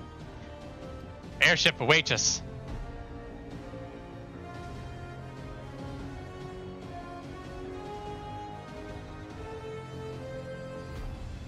Whoa, 1,000-yard stare. Alphinaud, wake up. Up. Nanamo will not be taking the field, shockingly. She'll be continue to coordinate our forces. To 12 bless and keep you. Did you collect Alphinaud yet? Maybe that's why he looks dead. Oh, you're right. We didn't get the Mario sound. He's off somewhere. It's kind of her to speak with us personally. You may be certain she has no shortage of other responsibilities. Well, I, for one, am inclined to do as your grace requests. Lest we forget, Arenvald and Fordola are in Paglth'an on reconnaissance. The sooner we save the day, the better the chances.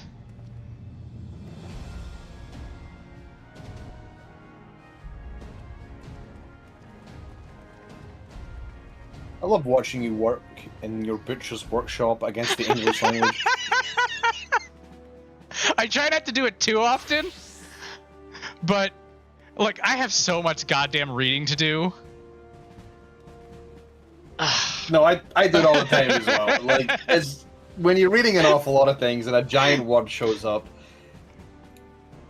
That other word that Nanamo busted out. I don't remember that one. So I had to contextualize, put it together. 1996 PC game with claymation visuals.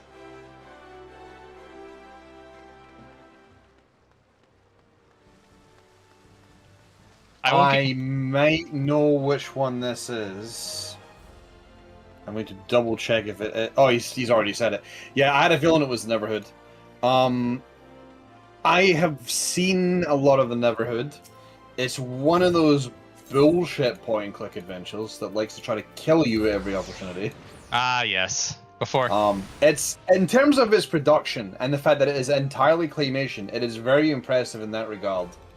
But as a game, it's got a lot of nonsense in it that I don't think I'm keen on. Yeah. It may be worth booting up to look at it because it is visually impressive. Again, it's from '96, and the fact that all the art is claymation is genuinely really impressive. But it's just not fun. It doesn't, at least from what I've seen. Because there is an awful lot of you click the wrong place and you're just dead, or you're just locked in an obnoxious room. Some of the puzzles are really simple, but just more frustrating. Like a Rubik's Cube. It's not literally a Rubik's Cube, but like, I don't like Rubik's Cubes, so that's why I did that comparison. Only because they make me feel stupider than I am. Yeah. Oh, it's got a good soundtrack. I'm very stupid. Yeah, it's got a good soundtrack as well, because there's a lot of... Go on. It's got a lot of... I think... unless I'm thinking of something else, I think it's got a lot of, like, those mouth vocal instruments, I guess. There's a lot of bop, bop, bop, bop shit going on in the background. But the soundtrack as a whole is also very good. That is something that the pre-Monkey Island existence of adventure games is something that if you're not aware of it, it's very easy to forget. It's just I'll admit I'm spoiled by LucasArts point and clickers because of the lack of death mechanic and having to save scum your way through the game just in case something decides it's going to kill you today. I mean, save scumming exists, so if you want to play Space Quest and get yourself like killed in a variety of like sick and twisted ways, then I mean it's fine. But I do prefer my point and clicks to not have death mechanics in it. I know they make fun of it in Monkey Island 1 because it's possible to quote unquote kill yourself in Monkey Island 1, but then they make a joke about it. Yes, a lot of Sierra games really wanted you dead. There's just so many things. Like, I'm going to take a step to the left. You have been fried. Well done. Like, why have I been fried? Oh, because there was a laser gun you just didn't see off screen that decided you were dead at this point. Like, oh, alright, cool. This is actually perfect. It was perfect conversation exactly, as you go through Paglth'an. Dude, I've got 20 minutes you guys need to burn while we rock out the Paglth'an. Also, by the way, yes, we are on card watch. Yes, if we get a fucking card, even I'm gonna lose my fucking shit if we get a fucking card here.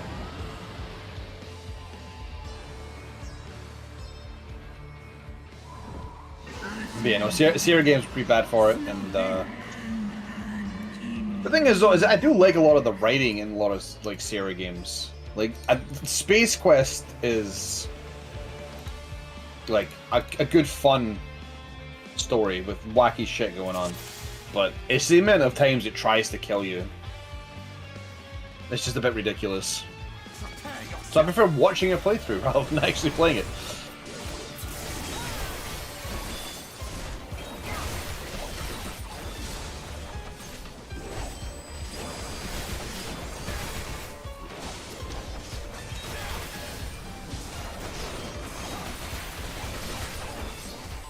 I always have a real soft spot for LucasArts puzzle games because I grew up with Day of the Tentacle, Sam & Max Hit the Road, and The Dig, and Full Throttle. Just all four of those games.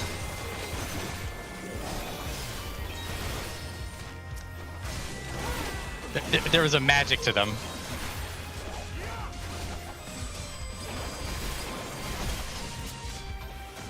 I mentioned it before that Sam and Max are still my favourite characters in any fiction.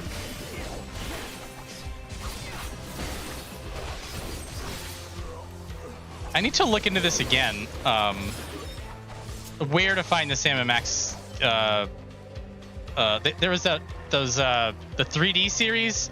It was on Steam. Yes, it's no longer on Steam. Wait, is it not? What the fuck? That's insane. Oh, I think I know why. I think it's because they did a re-release, and now you need to buy the re-release. Yeah, that might be it. Yeah, they did a re-release where they updated it for like modern visuals and all sorts. So they took away the OG version? Yeah, so I believe it's Sam & Max Save the World. Sam & Max... hold on. Yeah, Sam & Max Save the World is the first season. Second season is Beyond Time and Space, and third is The Devil's Playhouse? Maybe? Because I bought like season 1 years and years and years ago. I was going through a list of all the crap that I have, looking for like what ancient buried secrets are within my Steam library.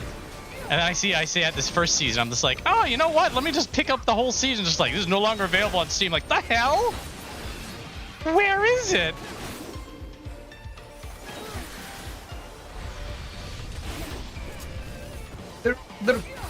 I feel like the Sam & Max games were like peak Telltale, if I'm honest, before they started just making interactive movies. Because like each episode was a nice, short, bite-sized, condensed series of puzzles. You've not got a huge. I mean, technically speaking, Monkey Island was also like that. You would do puzzles in an area, then move to the next island and whatnot. I think it just felt more digestible with the Sam & Max games because they were basically the same thing. And the episodes would connect to each other. There would be an element in a previous episode that you could use in a later episode, but as a whole, it was just nice and easy to consume, and there's just a lot of funny stuff in it, a lot of good writing, a lot of good character moments. I still love the fucking cartoon for Sam & Max. That stuff in the Sam & Max cartoon is still gold. I might pencil this in for something to do in 2026.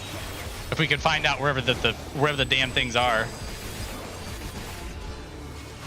Well, I mean, I've told you where they are. They're being condensed into the packs now for modern games, so you can just get all of them. So the entire thing is it's a separate game on Steam.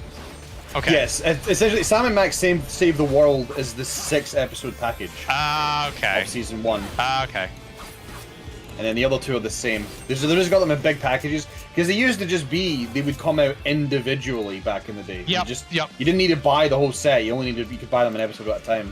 Yeah, they were all listed as individual, like 101, 102, 103. They're all separate things. Because that was also a thing that they did back then. Which I wasn't the biggest fan of that model, to be honest. Nah, I'm glad that's dead.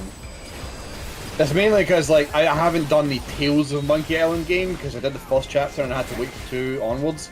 But by the time 2 came out, my desire to play puzzle games at the time was gone, and I've never actually gone back and finished the Tales of Monkey Island. There was also something about the Tales of Monkey Island that rubbed me the wrong way.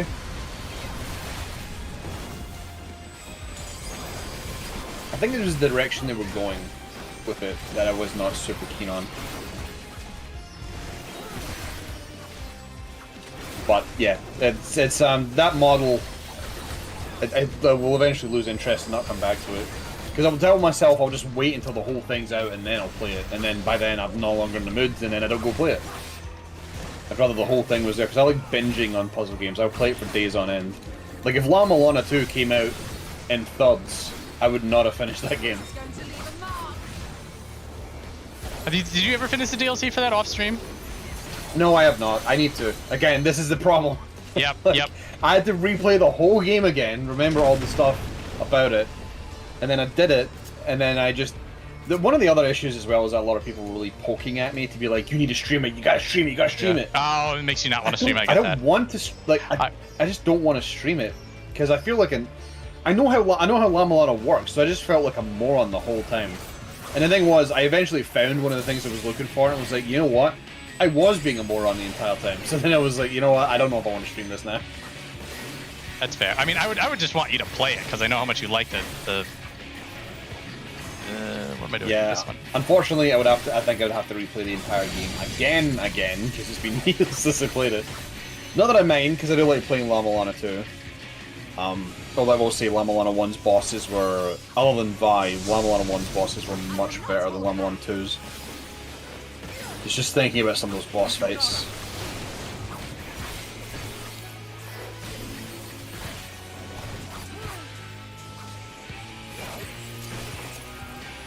But anyway, yeah, Telltale puzzle games are fun. I like them.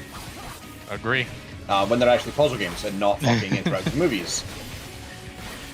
I mean, if they want to go that direction, that's fine, but I was not happy about the direction they were going.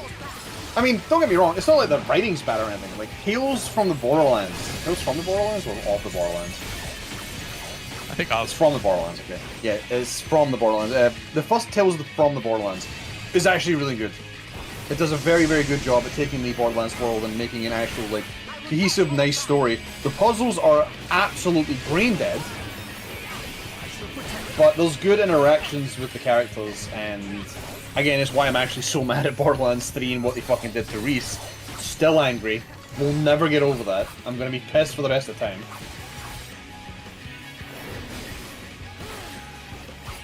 And then the less said about Tales from the Borderlands 2, the better. Interesting. The second one is fucking awful. Absolutely awful. And like, I know why it's awful. And I don't want to say it loud, but I know why it's awful.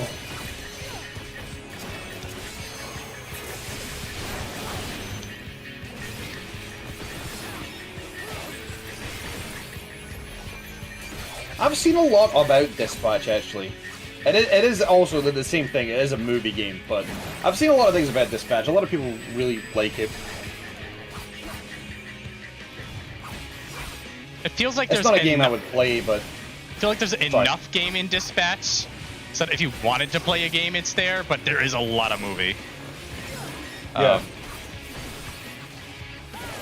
I mean, it was fun. I was actually watching Snooty play it, and I enjoyed myself. Borderlands 2, I do think Borderlands 2 was a fluke. With specifically the writing team that they had within Gearbox.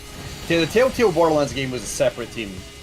So the Tales team had more control.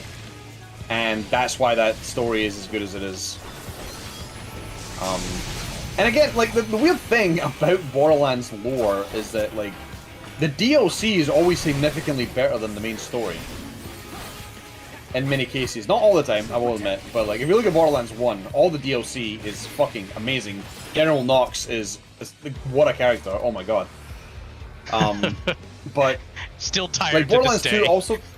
Yes. Borderlands 2 has, like, good DLCs as well. On top of the main game also having, like, obviously not perfect, there's things you can criticize about, but I think in terms of the main game stories, 2 is really good. 3's main story drops the ball a million times and cannot fucking pick it up. Has a few good moments in it, but otherwise just not stop dropping the ball. But then you've got good DLCs in there. So there's people there that are competent. But I mean, we know what happened in Borderlands 3 now, because we know there's a lot of stuff that was originally intended that was cut. And I still hold that it's because greasy Randy Pitchford demanded more memes and less drama. And that's why everything was ripped to fucking shreds. Because, I mean, Ava wasn't supposed to be the worst character ever written in a fucking story. But ended up going that way, and I'm going to assume it's because a lot of the stuff that was originally intended was removed and cut.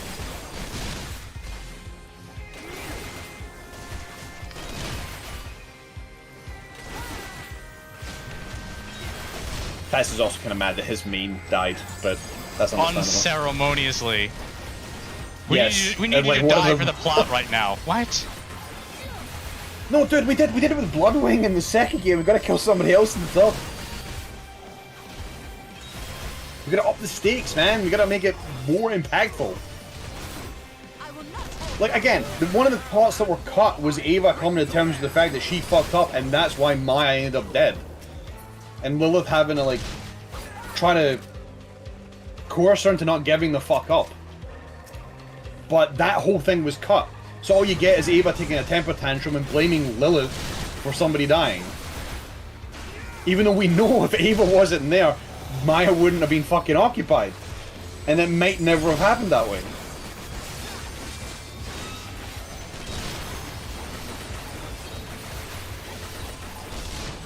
It's a mess. An unfortunate mess. Yeah, and then the fourth game, he's like, I want more drama, less memes. And it turns out they ain't that fucking good at doing just drama anymore either. The team has most likely been changed since, but like, there are things about 4 that do work, but it's so difficult when the series has been very meme focused.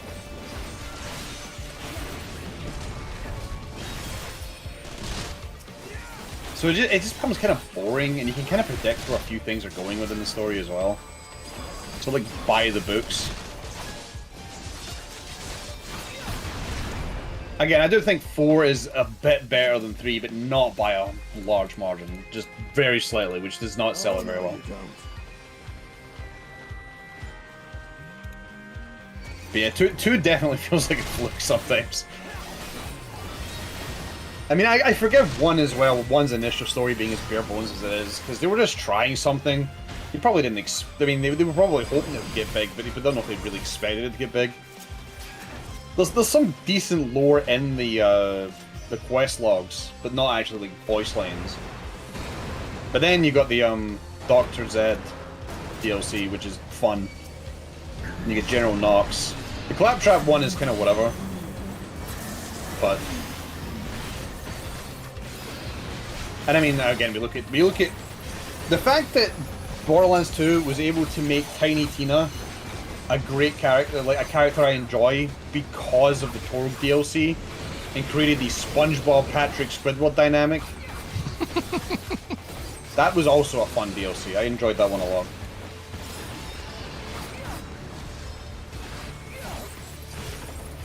The DLC are the things that you go back and remember. That and Aurelia was great.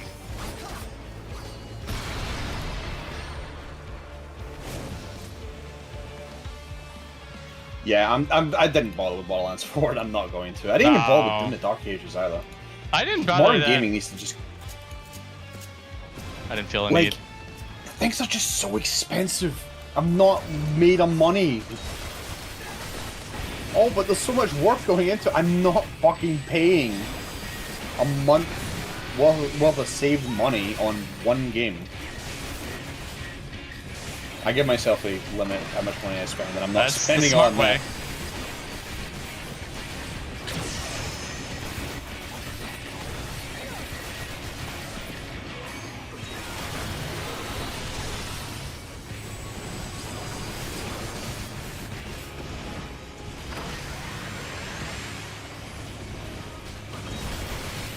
I even went on sale and I still didn't get it. And I think it's because at this point I'm probably not going to play it for a while.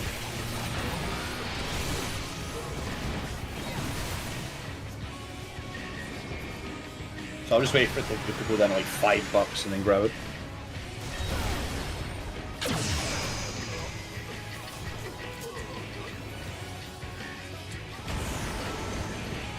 But why spend all that money on Doom when I can just be playing Pickle Wars? Hell yeah.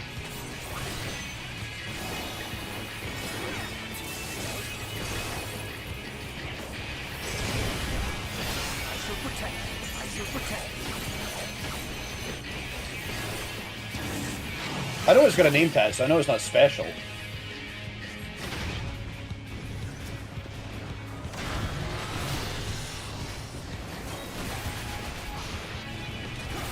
But you know, I do make a decent amount of money, and there are times where I'm just like especially like maybe 5 or so years ago, I was a big spender and just bought a whole bunch of shit. But you know, with the cost of living skyrocketing, probably a good idea to not go too wild with money.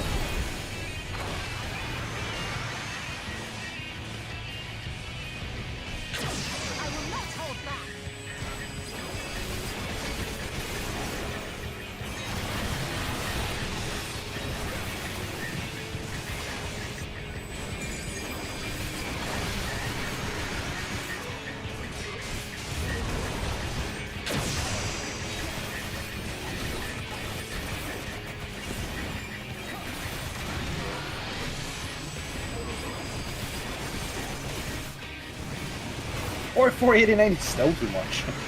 I mean, the game's recent. It's not going to go down for a bit. But I'm not in any rush.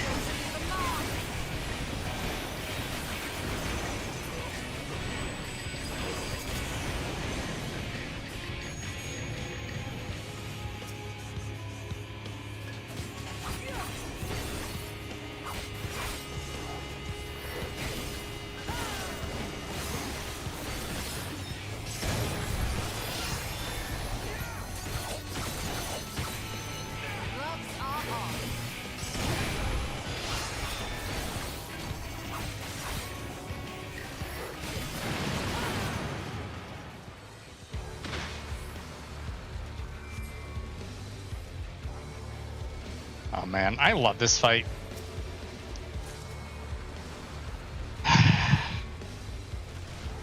They figured it out how to do ad fights and make them interesting, and then they never did it again.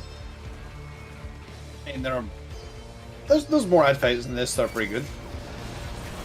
But I think this is actually the last one. It is the last. last. Think about it. This is the best one. Yeah, they did the one in Amal'jaa as well. Yeah, that one was good too. The panic that sets in when they just keep coming and that cast bar goes out. I'd agree. Like if you buy a game on release, it is a I want this badly. I want to support the people who make it. I want more of this in the world. And if you don't have that level of desire for something, it's just not. There's no reason to do it. Yeah, I think one of the biggest issues, especially for me, is that there's now I have such a huge library of games already.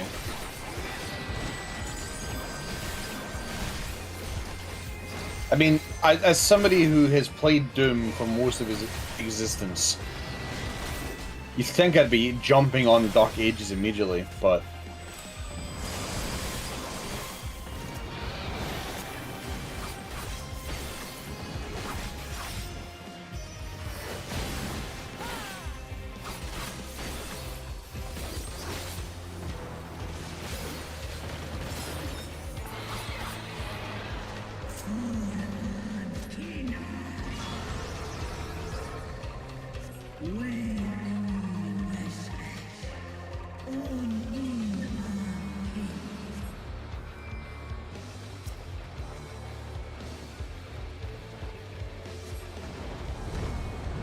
all your friends trying to grab the same dragon. You're too late, guys. Gotta get your own. Yeah, it also becomes a developer thing. People who are just like, no, we make games for either I made a cool thing, please look at it, or we make games our way and other people can screw it. You're just like, yep, you get the money. Yeah, for me, there's some indie devs that definitely sit in that realm. Like, when Environmental Station Alpha 2 comes out, I am buying instantly. I don't think that's going to be up for debate. And it's not going to be full price either. It's going to be a reasonable indie game price.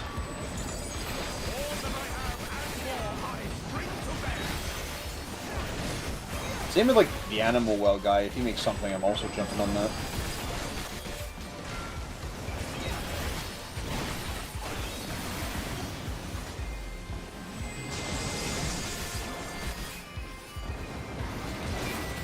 But yeah, Triple E's fucked in that regard for me. I'm never gonna touch a Triple E one on release.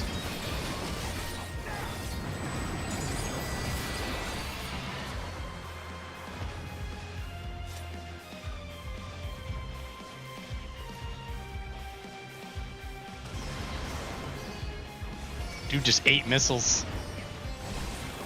I do like this thematically that earlier in the fight, Tiamat comes in and does a big ol' laser beam, and then Lunar Bahamut shows up and does it to you guys.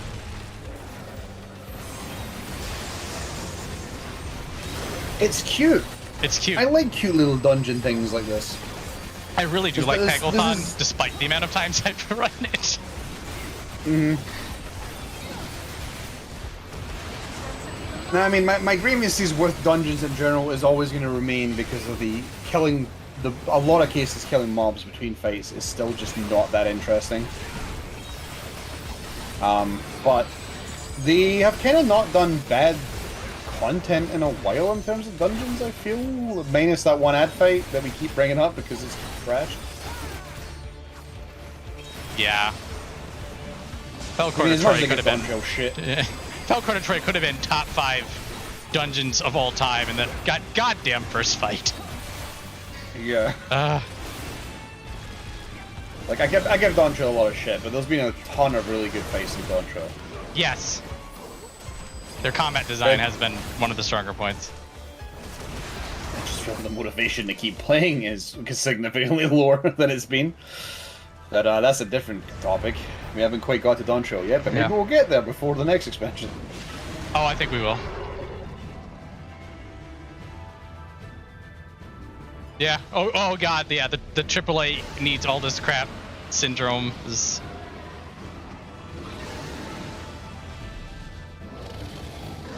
Yeah, there's a lot of money spent on a lot of AAA games. Why? Oh, because we gotta have all these things. No, we don't. Does Metroid 4 really need an open world desert? No, it turns out it didn't.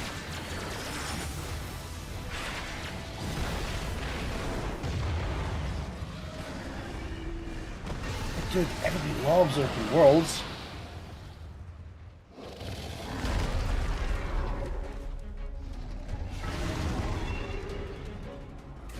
I'll say this until I'm blue in the face. My bar for open world games will always be RuneScape, and if you can't do it on the same level RuneScape has, you're just fucked.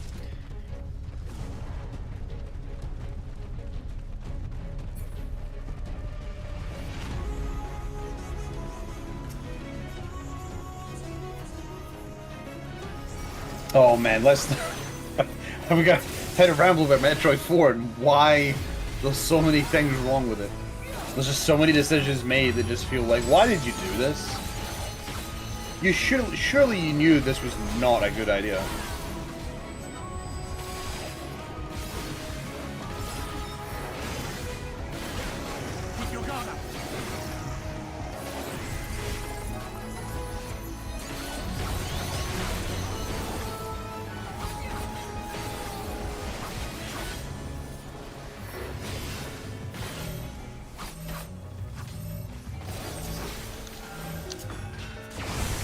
Guys, they've got conditionals to do. You need to move the stack with me. Through in the middle. It never happening with these guys.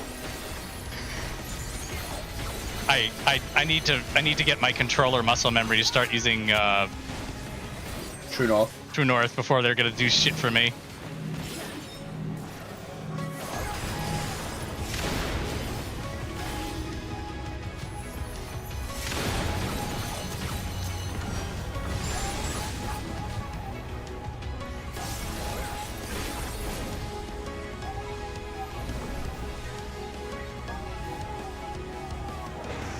On the wrong side. I got away with it.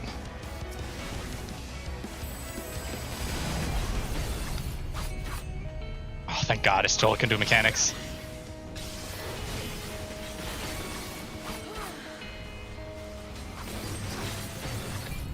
I do like that she's the only one that does.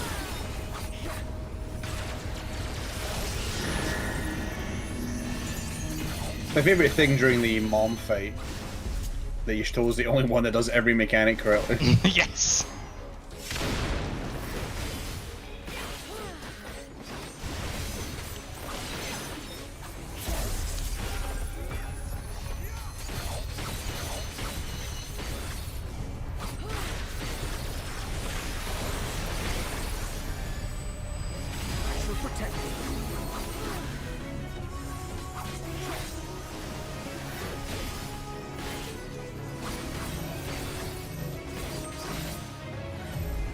They're going to me. Look at them fancy bitches. I think in this instance the AI has to. I think if the AI stood with themselves, I think they'd be fine. But for the player, because it's a multi-stack, you're probably gonna get deleted. So I think they have it. In this instance, they have to come get you.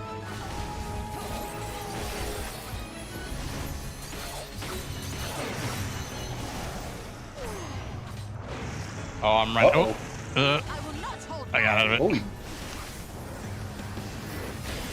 Yeah, I don't know. That was a little closer than it should have been. Are you just triple into a swift cast? Did I see that? Crap. Oh no, it's the middle. And then she's just melee attacking rather than casting. Okay. So you know how to do mechanics, but your black mage skills leave a lot to be desired.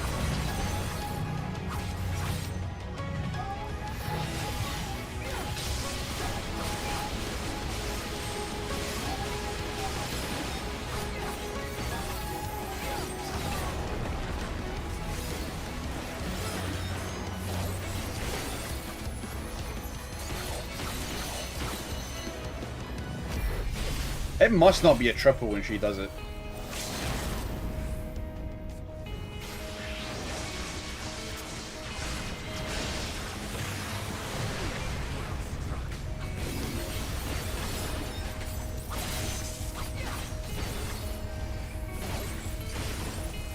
Dude, it's so much easier now. Congratulations on leveling up. Woo! 85. Ah, that's such a good fight.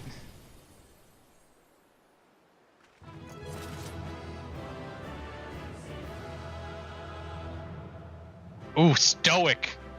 Stoic, no fist pumps. I'm fucking pissed. No. Goddamn lunar behemoth, get out of here. I wanted a fucking break, but no. This has to happen. Fucking Fandan ruining the world. I know.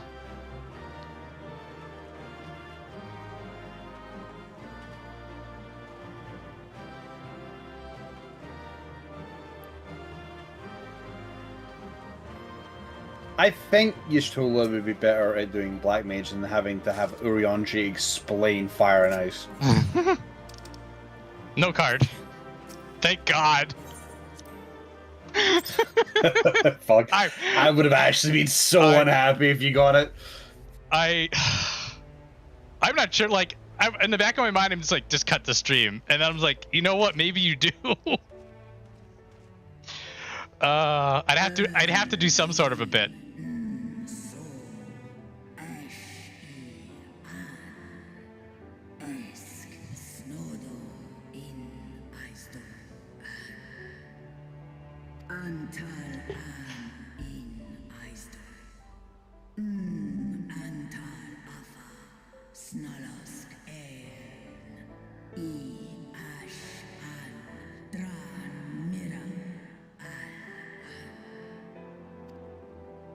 I like to bitch a lot about the dragon language, but a lot of dragon language dialogue just sounds completely unnatural, because it seems like they're reading gobbledygook on a piece of paper and trying to figure out well, that's what they're doing. How to say it. And that's my issue with it. It never feels like a natural sentence. It always just feels like we have to do that. And I get it, I understand it, but a lot of dragon dialogue is so slow as a result. Here's the hat. Long have our peoples waged war, but no more. Your fallen lie beside our own. By our words and deeds shall we honor their sacrifice.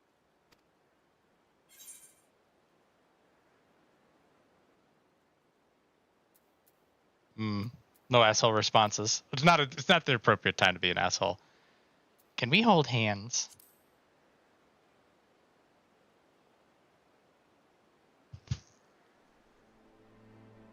The enemy of our enemy is our friend.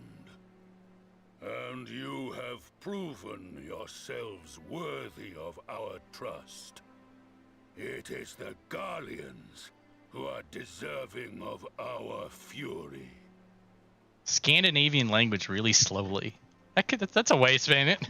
I shall see that my brethren learn the truth of this day, and rally as many as possible to the cause, till we meet again.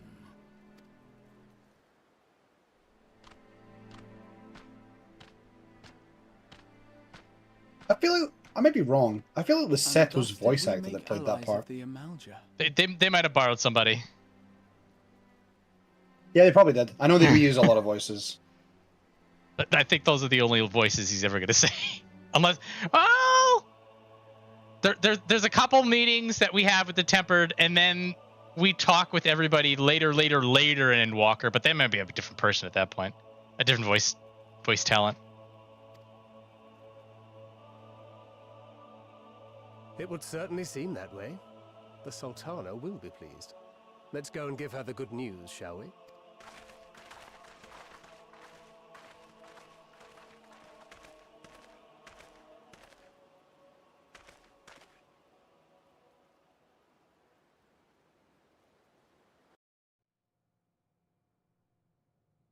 sometime earlier, inside the Paglth'an Tower.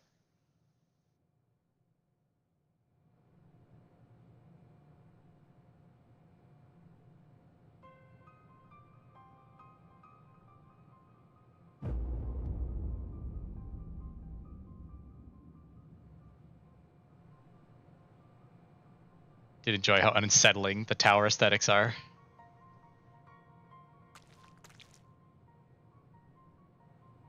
What in Relga's name happened here? The gods only know. But you can bet these poor sods aren't here by choice. Quickly! We've got to get them free!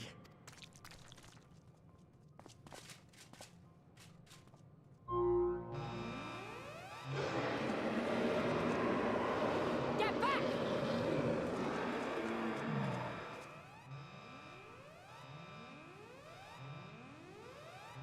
No! What have I done? It's too late for them! We're leaving, now!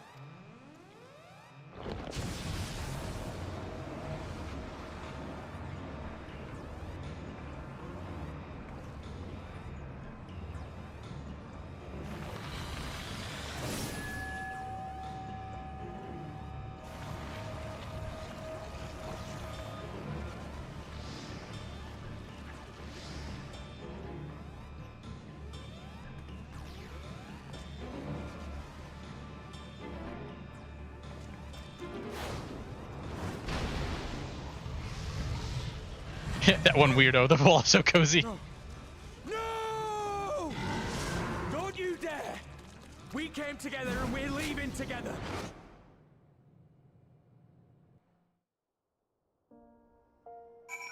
Man, he got there so quick with his legs. Run while you still can. No mercy for Arenvald in this chat. Should have known you'd be the one to end it. Mayhap now Tiamat will find some minister of solace. The day is won, thanks no small part to thy valor. The Telephorai are far from defeated, yet be as is may, blah blah blah blah blah. Blah blah blah. Blah blah blah.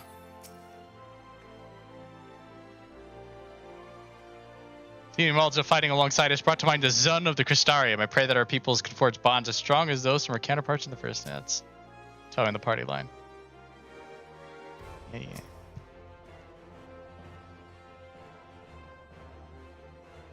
yeah. Should call them Hot Wheels. Ah, it's savage. I love it. Fastest like City Orzia.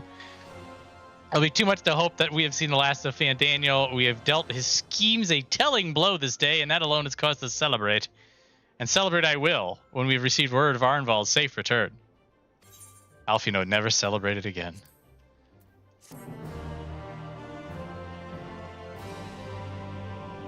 You can have Hot Wheels, by the way, Snooty. You're not allowed to have that one.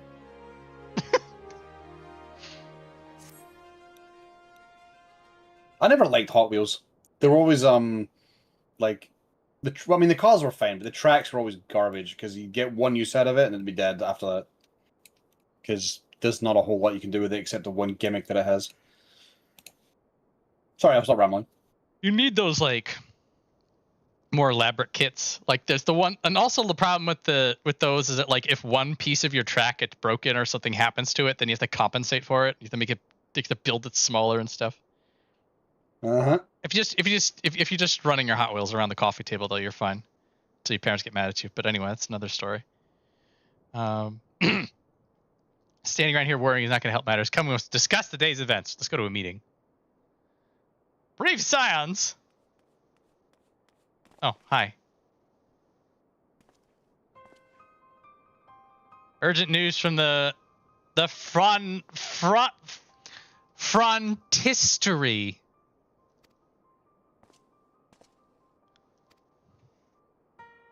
The troops withdrew from Paglth'an. They came upon 2 scouts sent to the nearby tower. I've yet to hear a full account, but it seems that one of them, your friend, I believe, had been wounded and was being dragged away by the other.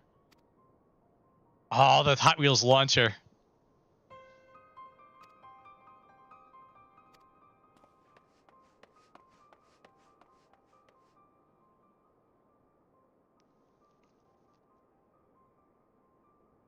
He tells all of Arenvald's condition, the wounded scout. Not say that it is grave. The chirurgeons tend to him as if he speak. Infirmary must be inundated with the wounded. If all of us go, we'll only get underfoot.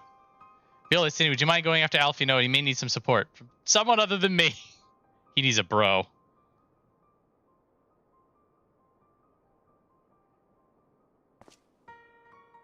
Estinien understands.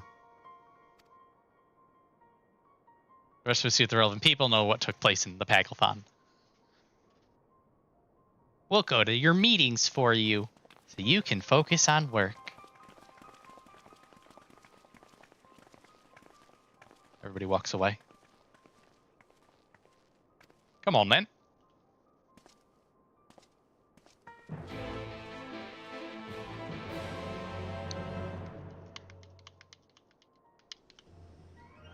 Yeah, man.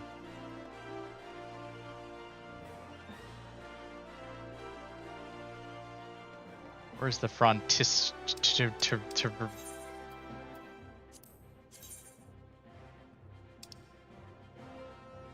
Yeah, where? Where? Are you Thal or...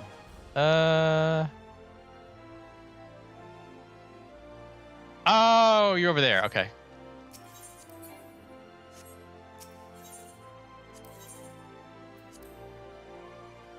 That corner.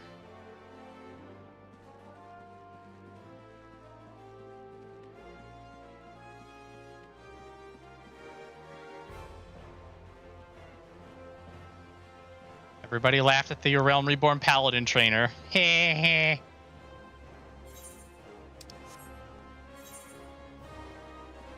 Wait, nope. Not this way.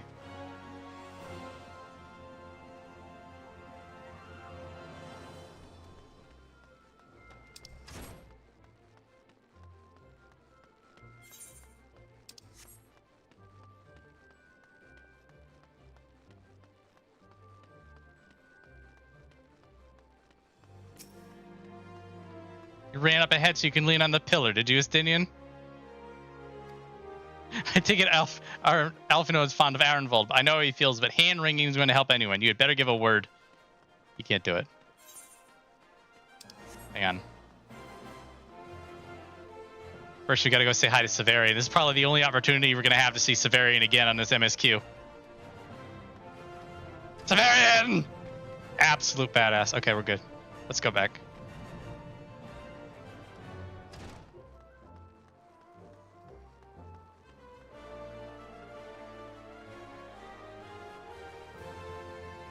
Sup, Fordola. Instead of standing here gawping, why don't you tell your friend to stop whining like an underfed dog? People are fighting for their lives in there. Ugh. No such thing as too much Fordola. She's just too good. Another one come to see the lad in silver armor. Master, Damelot is attending him to speak. You'd be so kind as to wait. Tell me his exact words. Let the chirurgeons do their work. We said our farewells to Arenvald. I was afraid that something like this might happen, but now that it has, all we could do is wait. You get out of here, kid. Get out of here.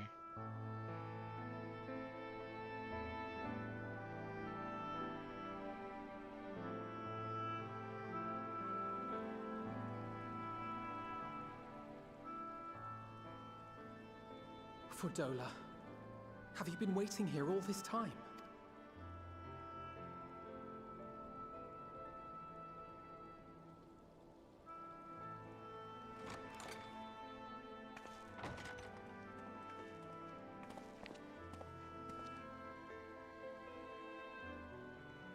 We have done what we can. The rest is up to him. We got tired halfway through, so we gave him the scalpel. I do not think that wise. You must let him sleep.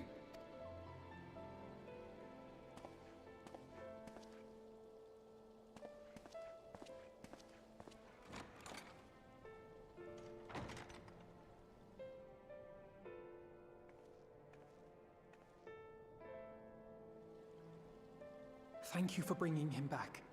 He owes you his life. I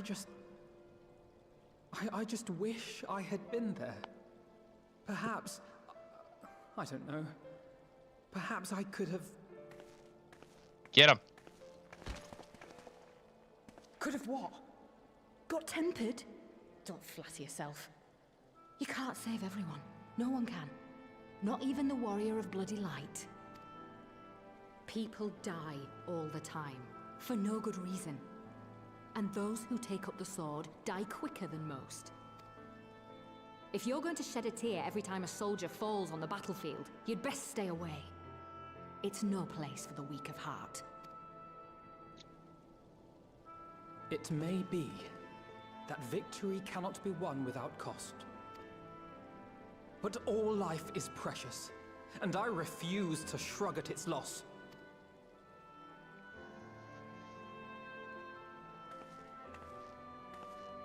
All life is precious! Oh, you need to grow up, little man. Before your sparkling ideals get everyone killed.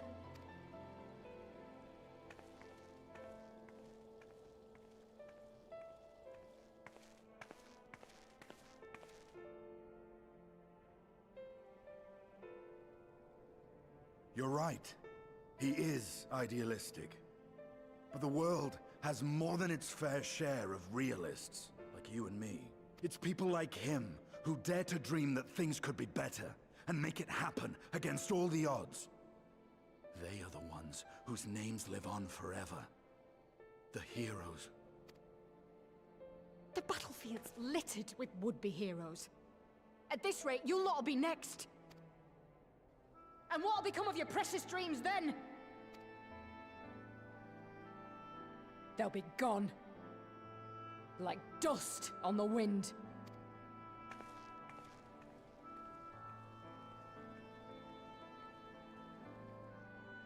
Dreams worth fighting for don't die so easily.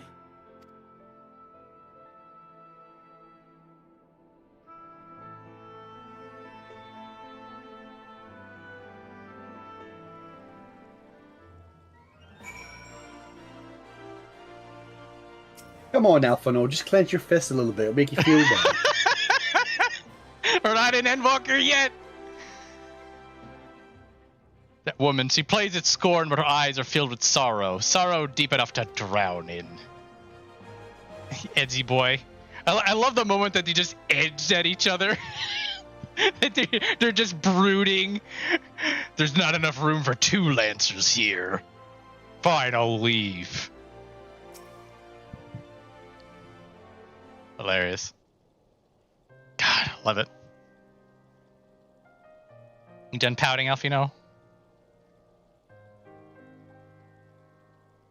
I'm afraid not. Come on. Come on. Come on. Oh. Her Grace invites the Scientists haven't done to join her in the fragrant chamber. Comrades have already arrived. Fine. A couple of bros edging together. I know what I said after I said it. I just rolled with it. I'm pretty sure those two specifically are somewhere online. I feel no compulsion to look it up.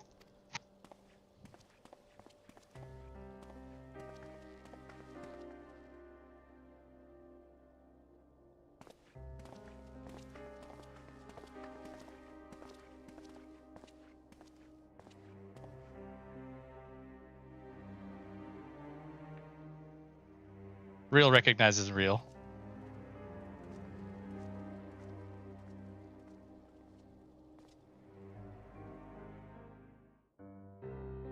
Oh. More meetings. Oh, we ran out of chairs. We have to stand. Grace, pray forgive us our lateness. Think not of that. I understand a close comrade of yours was wounded in the line of duty.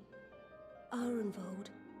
Wow, she remembered the name. She's good at her job, by the way, It was guys. at the Alliance's behest that he risked all, and we are grieved to hear of his condition. Rest assured, he will receive the finest care our chirurgeons can provide. On that you have my word. Now, we would share with you the findings of the mission.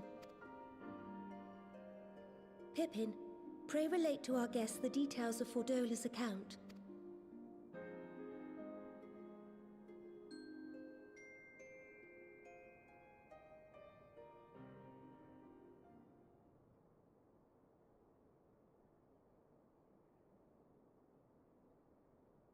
First Bahamut, now Ifrit. Or Lunar Ifrit, as Daniel would doubtless have it. Can imagine there's like a post-it note that Daniel sticks somewhere. It says, call it Lunar Ifrit Hugs and Kisses. 'Tis now all but certain that the towers were conceived to facilitate the summoning of primals by those imprisoned within. Less certain is the means by which the Telophoroi constrain the wills of said entities to enact their designs in defiance of the pleas of their victims. Mayhap they do not. If mere proximity to the towers is enough to make loyal servants of the Empire's mortal enemies, it stands to reason that the same is true for those held captive. They invoke their gods for the good of Garlemald, and in their disturbed state of mind, summon a primal whose form reflects their own alteration. It all begins to make sense. Upon closer inspection, I realized that the towers bear a striking resemblance to a much larger structure which Urianger and I observed from afar during our visit to the Imperial capital. Assuming it too is capable of tempering those in its immediate vicinity, it would go some way to explain the swiftness with which the Telophoroi managed to rally so many Imperials to their cause. While the situation in Garlemald is indeed troubling, I fear we have more immediate concerns. Ifrit was not the only primal summoned. At approximately the same time, observers at several other towers bore witness to the emergence of further such entities.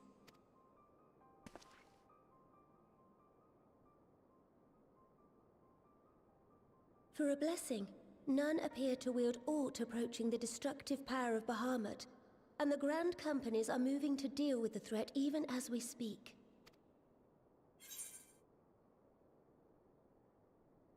Grand Companies? Is that wise?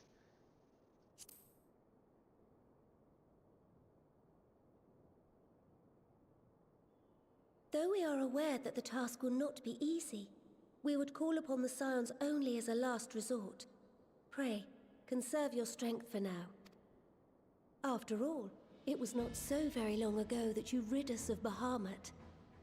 On which note, I am pleased to report that our talks with the Amal'jaa have reached an agreeable conclusion. They have pledged their full support to our cause. Estinien went over to the side so he could lean on something again. It is our hope that this historic agreement will encourage other tribes to join us at the negotiating table. God bless Estinien. And I know that I speak for all of the Allied leaders when I say that we will welcome them with open arms at such time as they do. Of course, this was only made possible by the feats of heroism performed at Paglth'an. Moreover, we shall not allow the sacrifices of those fallen in battle to have been made in vain. As hope leads to victory, shall victory lead to a new dawn for Eorzea. May these words ever be our guide, Your Grace. Now, if you will forgive me, I must consult with the Syndicate on the matter of our new allies' integration. Till next we meet, my friends, I bid you safe travels and blessed respite. Everybody nods and leaves.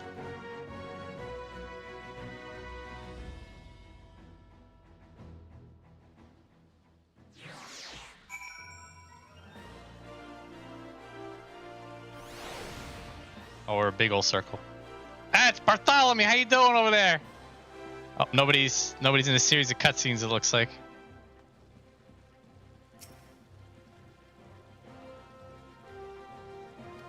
Yeah.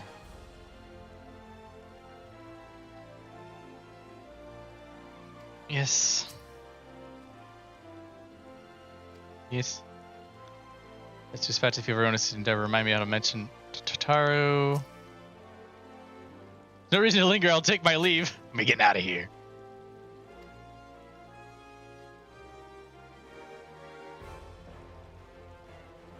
You selfish shared adventures, average of your knots, and I shall say no more.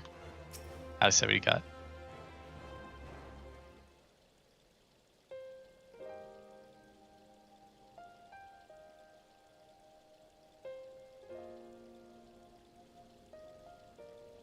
If anyone has objections, it's about time we return to the Rising Stones.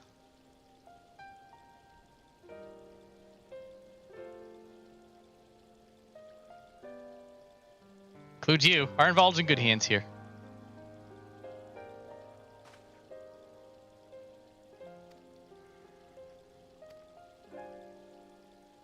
Let Krile know to expect us. A hot bath and hearty meal shouldn't be beyond arranging with the time available. Get a hotel room.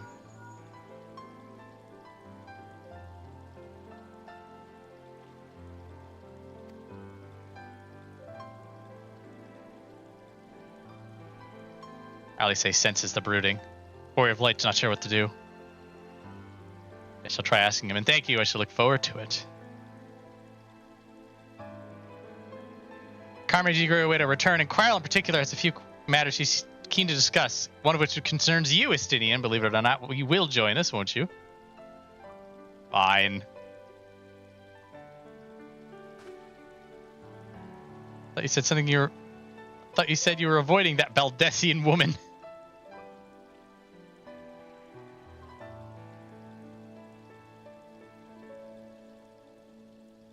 If I refuse, she would only pursue me. Get this over with.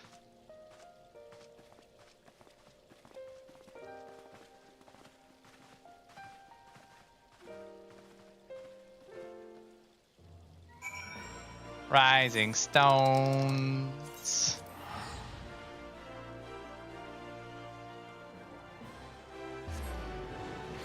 Probably have another cutscene and then we'll cut it.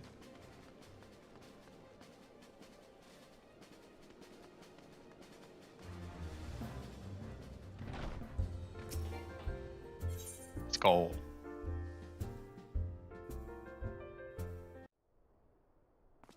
Oh, we just cutscene it right in. Welcome back. I expect you must all be exhausted. Ere you take your rest, however, I would beg a moment of your time. Thanks to Arenvald's selfless efforts, we may now be confident that we understand the function of the towers. But many questions remain regarding the reason for the summonings, and what lurks behind the looming edifice in Garlemald. Looming edifice. Until such questions are answered, we will struggle to devise an effective strategy for thwarting the Telophoroi's stated aim. Nothing less than the destruction of this star. And so, given the gravity of the situation, I move that we petition the aid of Sharlayan. Da-da-da. 'Tis possible the ancient knowledge preserved within our archives may hide a clue to our enemy's methods. But given Sharlayan's established policy of non-intervention, our former colleagues are not like to aid us in its discovery. Oh, I well remember what they're like. The Forum's barefaced refusal to assist you in the days prior to the calamity must rank as Sharlayan's most shameful act since the Exodus. But were the final days to be reenacted, it would spell doom for us all. Surely even they cannot turn a blind eye to that. Surely. I trust we are all of the same mind on this matter. Urgent as it seemed, I took the liberty of petitioning the Alliance for leave to act as Eorzea's emissary, and have since received their blessing. Big liberty. I presume your role as a student of Baldessian will carry some weight with the Forum? One can but hope. If truth be told, our organization has been a shadow of its former self ever since the disappearance of the Isle of Val. But the name does still retain some degree of prestige. I only pray it will be enough. Go play Eureka, she says, staring directly at the camera. If there are no objections, I shall depart for Sharlayan at once.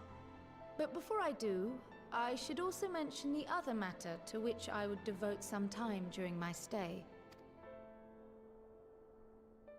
After hearing what transpired in the first, I began to question the true nature of Hydaelyn's blessing.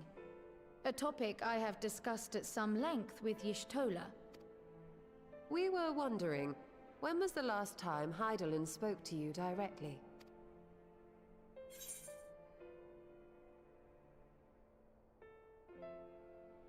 Oh. Yeah, near the end of the Dragonsaw War.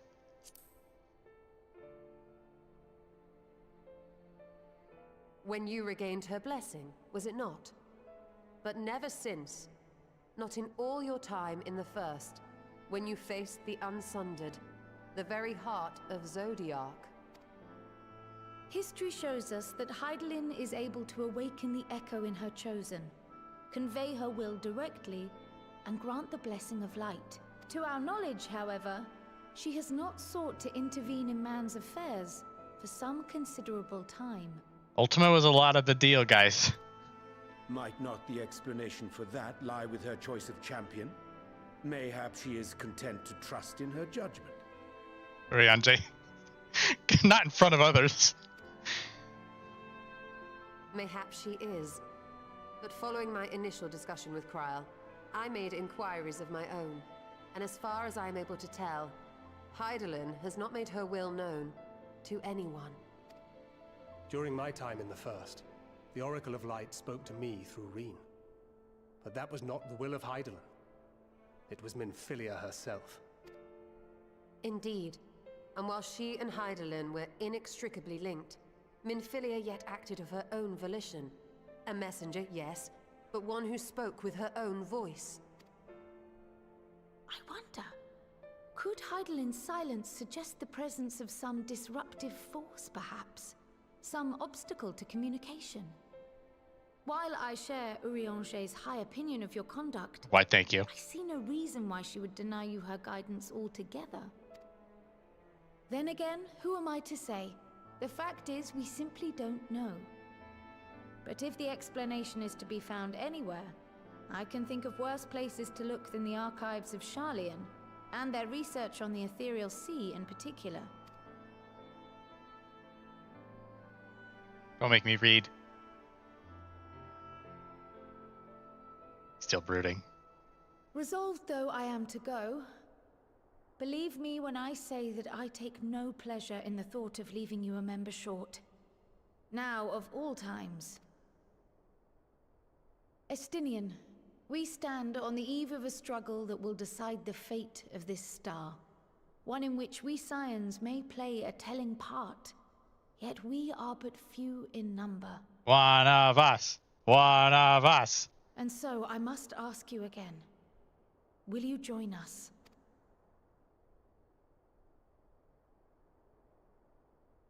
Oh, the pouty face! Oh, Alphinaud nailed it! You see the world the way you want it to be. I see the world the way it is. You are idealistic to a fault. But I know you would never turn your back on those in need. Never close your eyes to their suffering.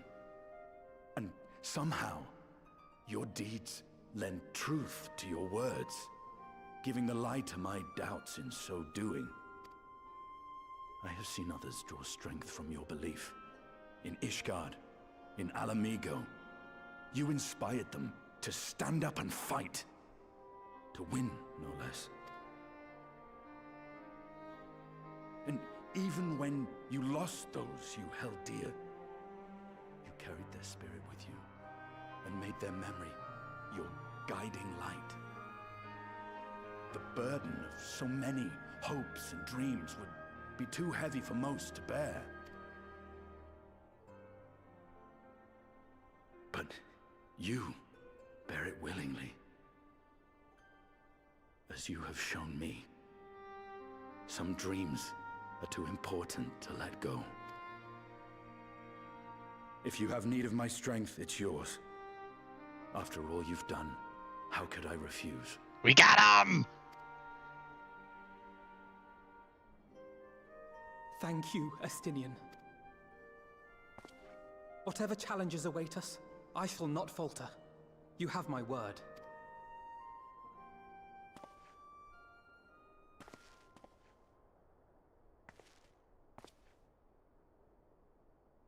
And now, I may bid you farewell. Safe in the knowledge that all is as it should be. In this little corner of the world, at least.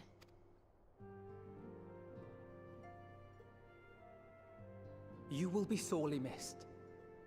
Tread warily in Sharlayan, and do try not to let the Forum embroil you in their politics. A forlorn hope, I know, given the individuals involved. I shall do my very best. Farewell.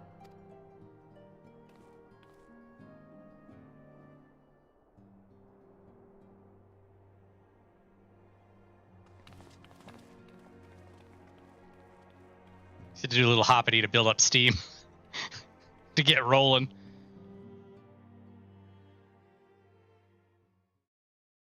Meanwhile, in the Imperial Palace, we get teased on weapons again.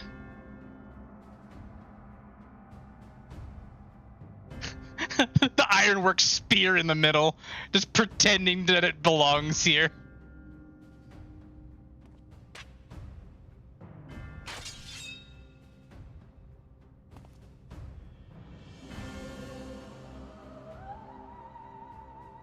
Well, does this one meet with your approval?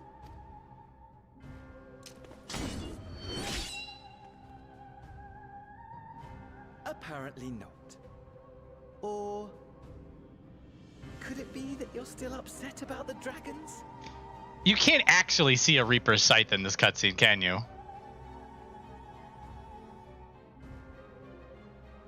I don't think you can. I'm looking. You are unwise to remind me of so costly a failure.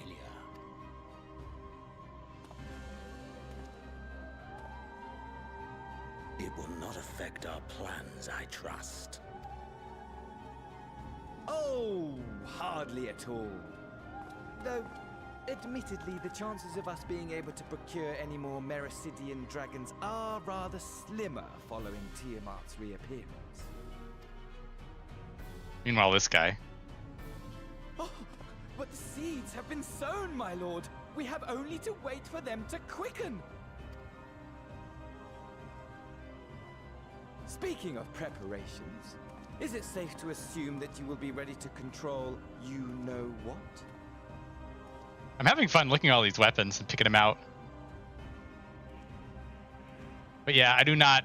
I don't think they would have put the. I think somebody back in the day would have been like, there, that one. It's not supposed to be there. So these are all just swords and axes. This nation, forged for Ascian ends, will finally prove its worth. A mighty empire, now no more than an instrument of this star's destruction. What a pleasure it will be to put it to use. Which brings me back to our earlier topic. My lord, while I appreciate PvP spear. Not an easy decision, it really is past time you chose your weapon.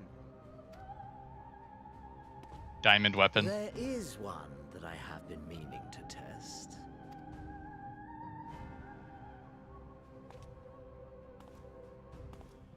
Well, not quite what I was expecting, though I will say, it does seem rather apt.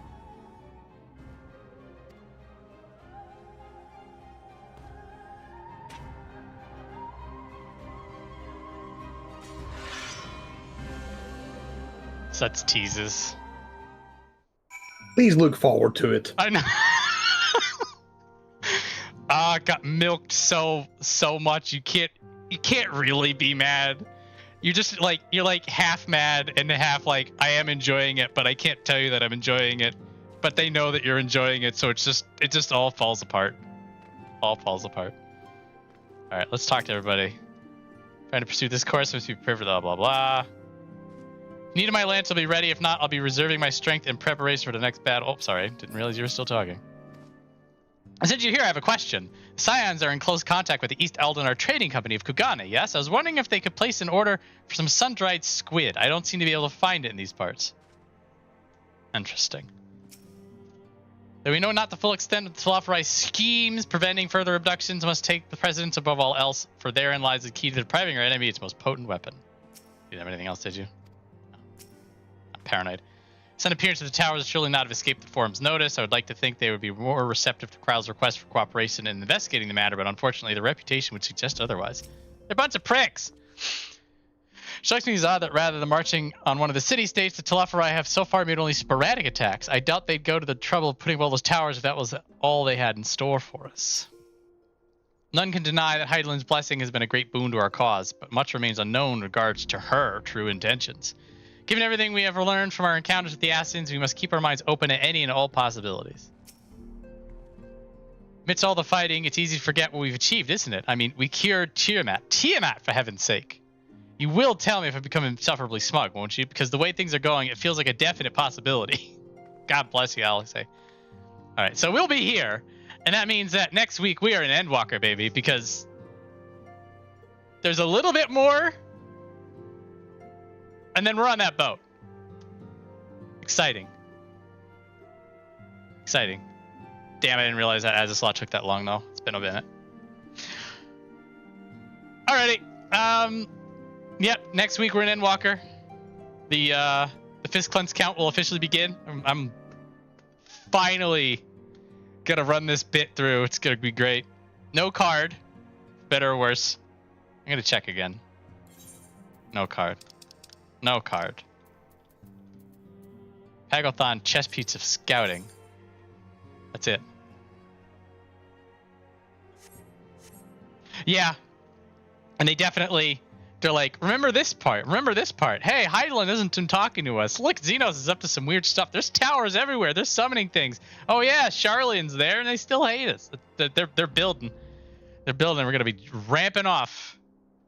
Ramping off next week. I'll also be streaming Saturday. It'll be fun. Have an old classic lined up. Well, classic for me. And by classic, I mean I played it 10 years ago. That counts. It's been a decade. Anyway, thanks everybody for hanging out. We'll catch you later.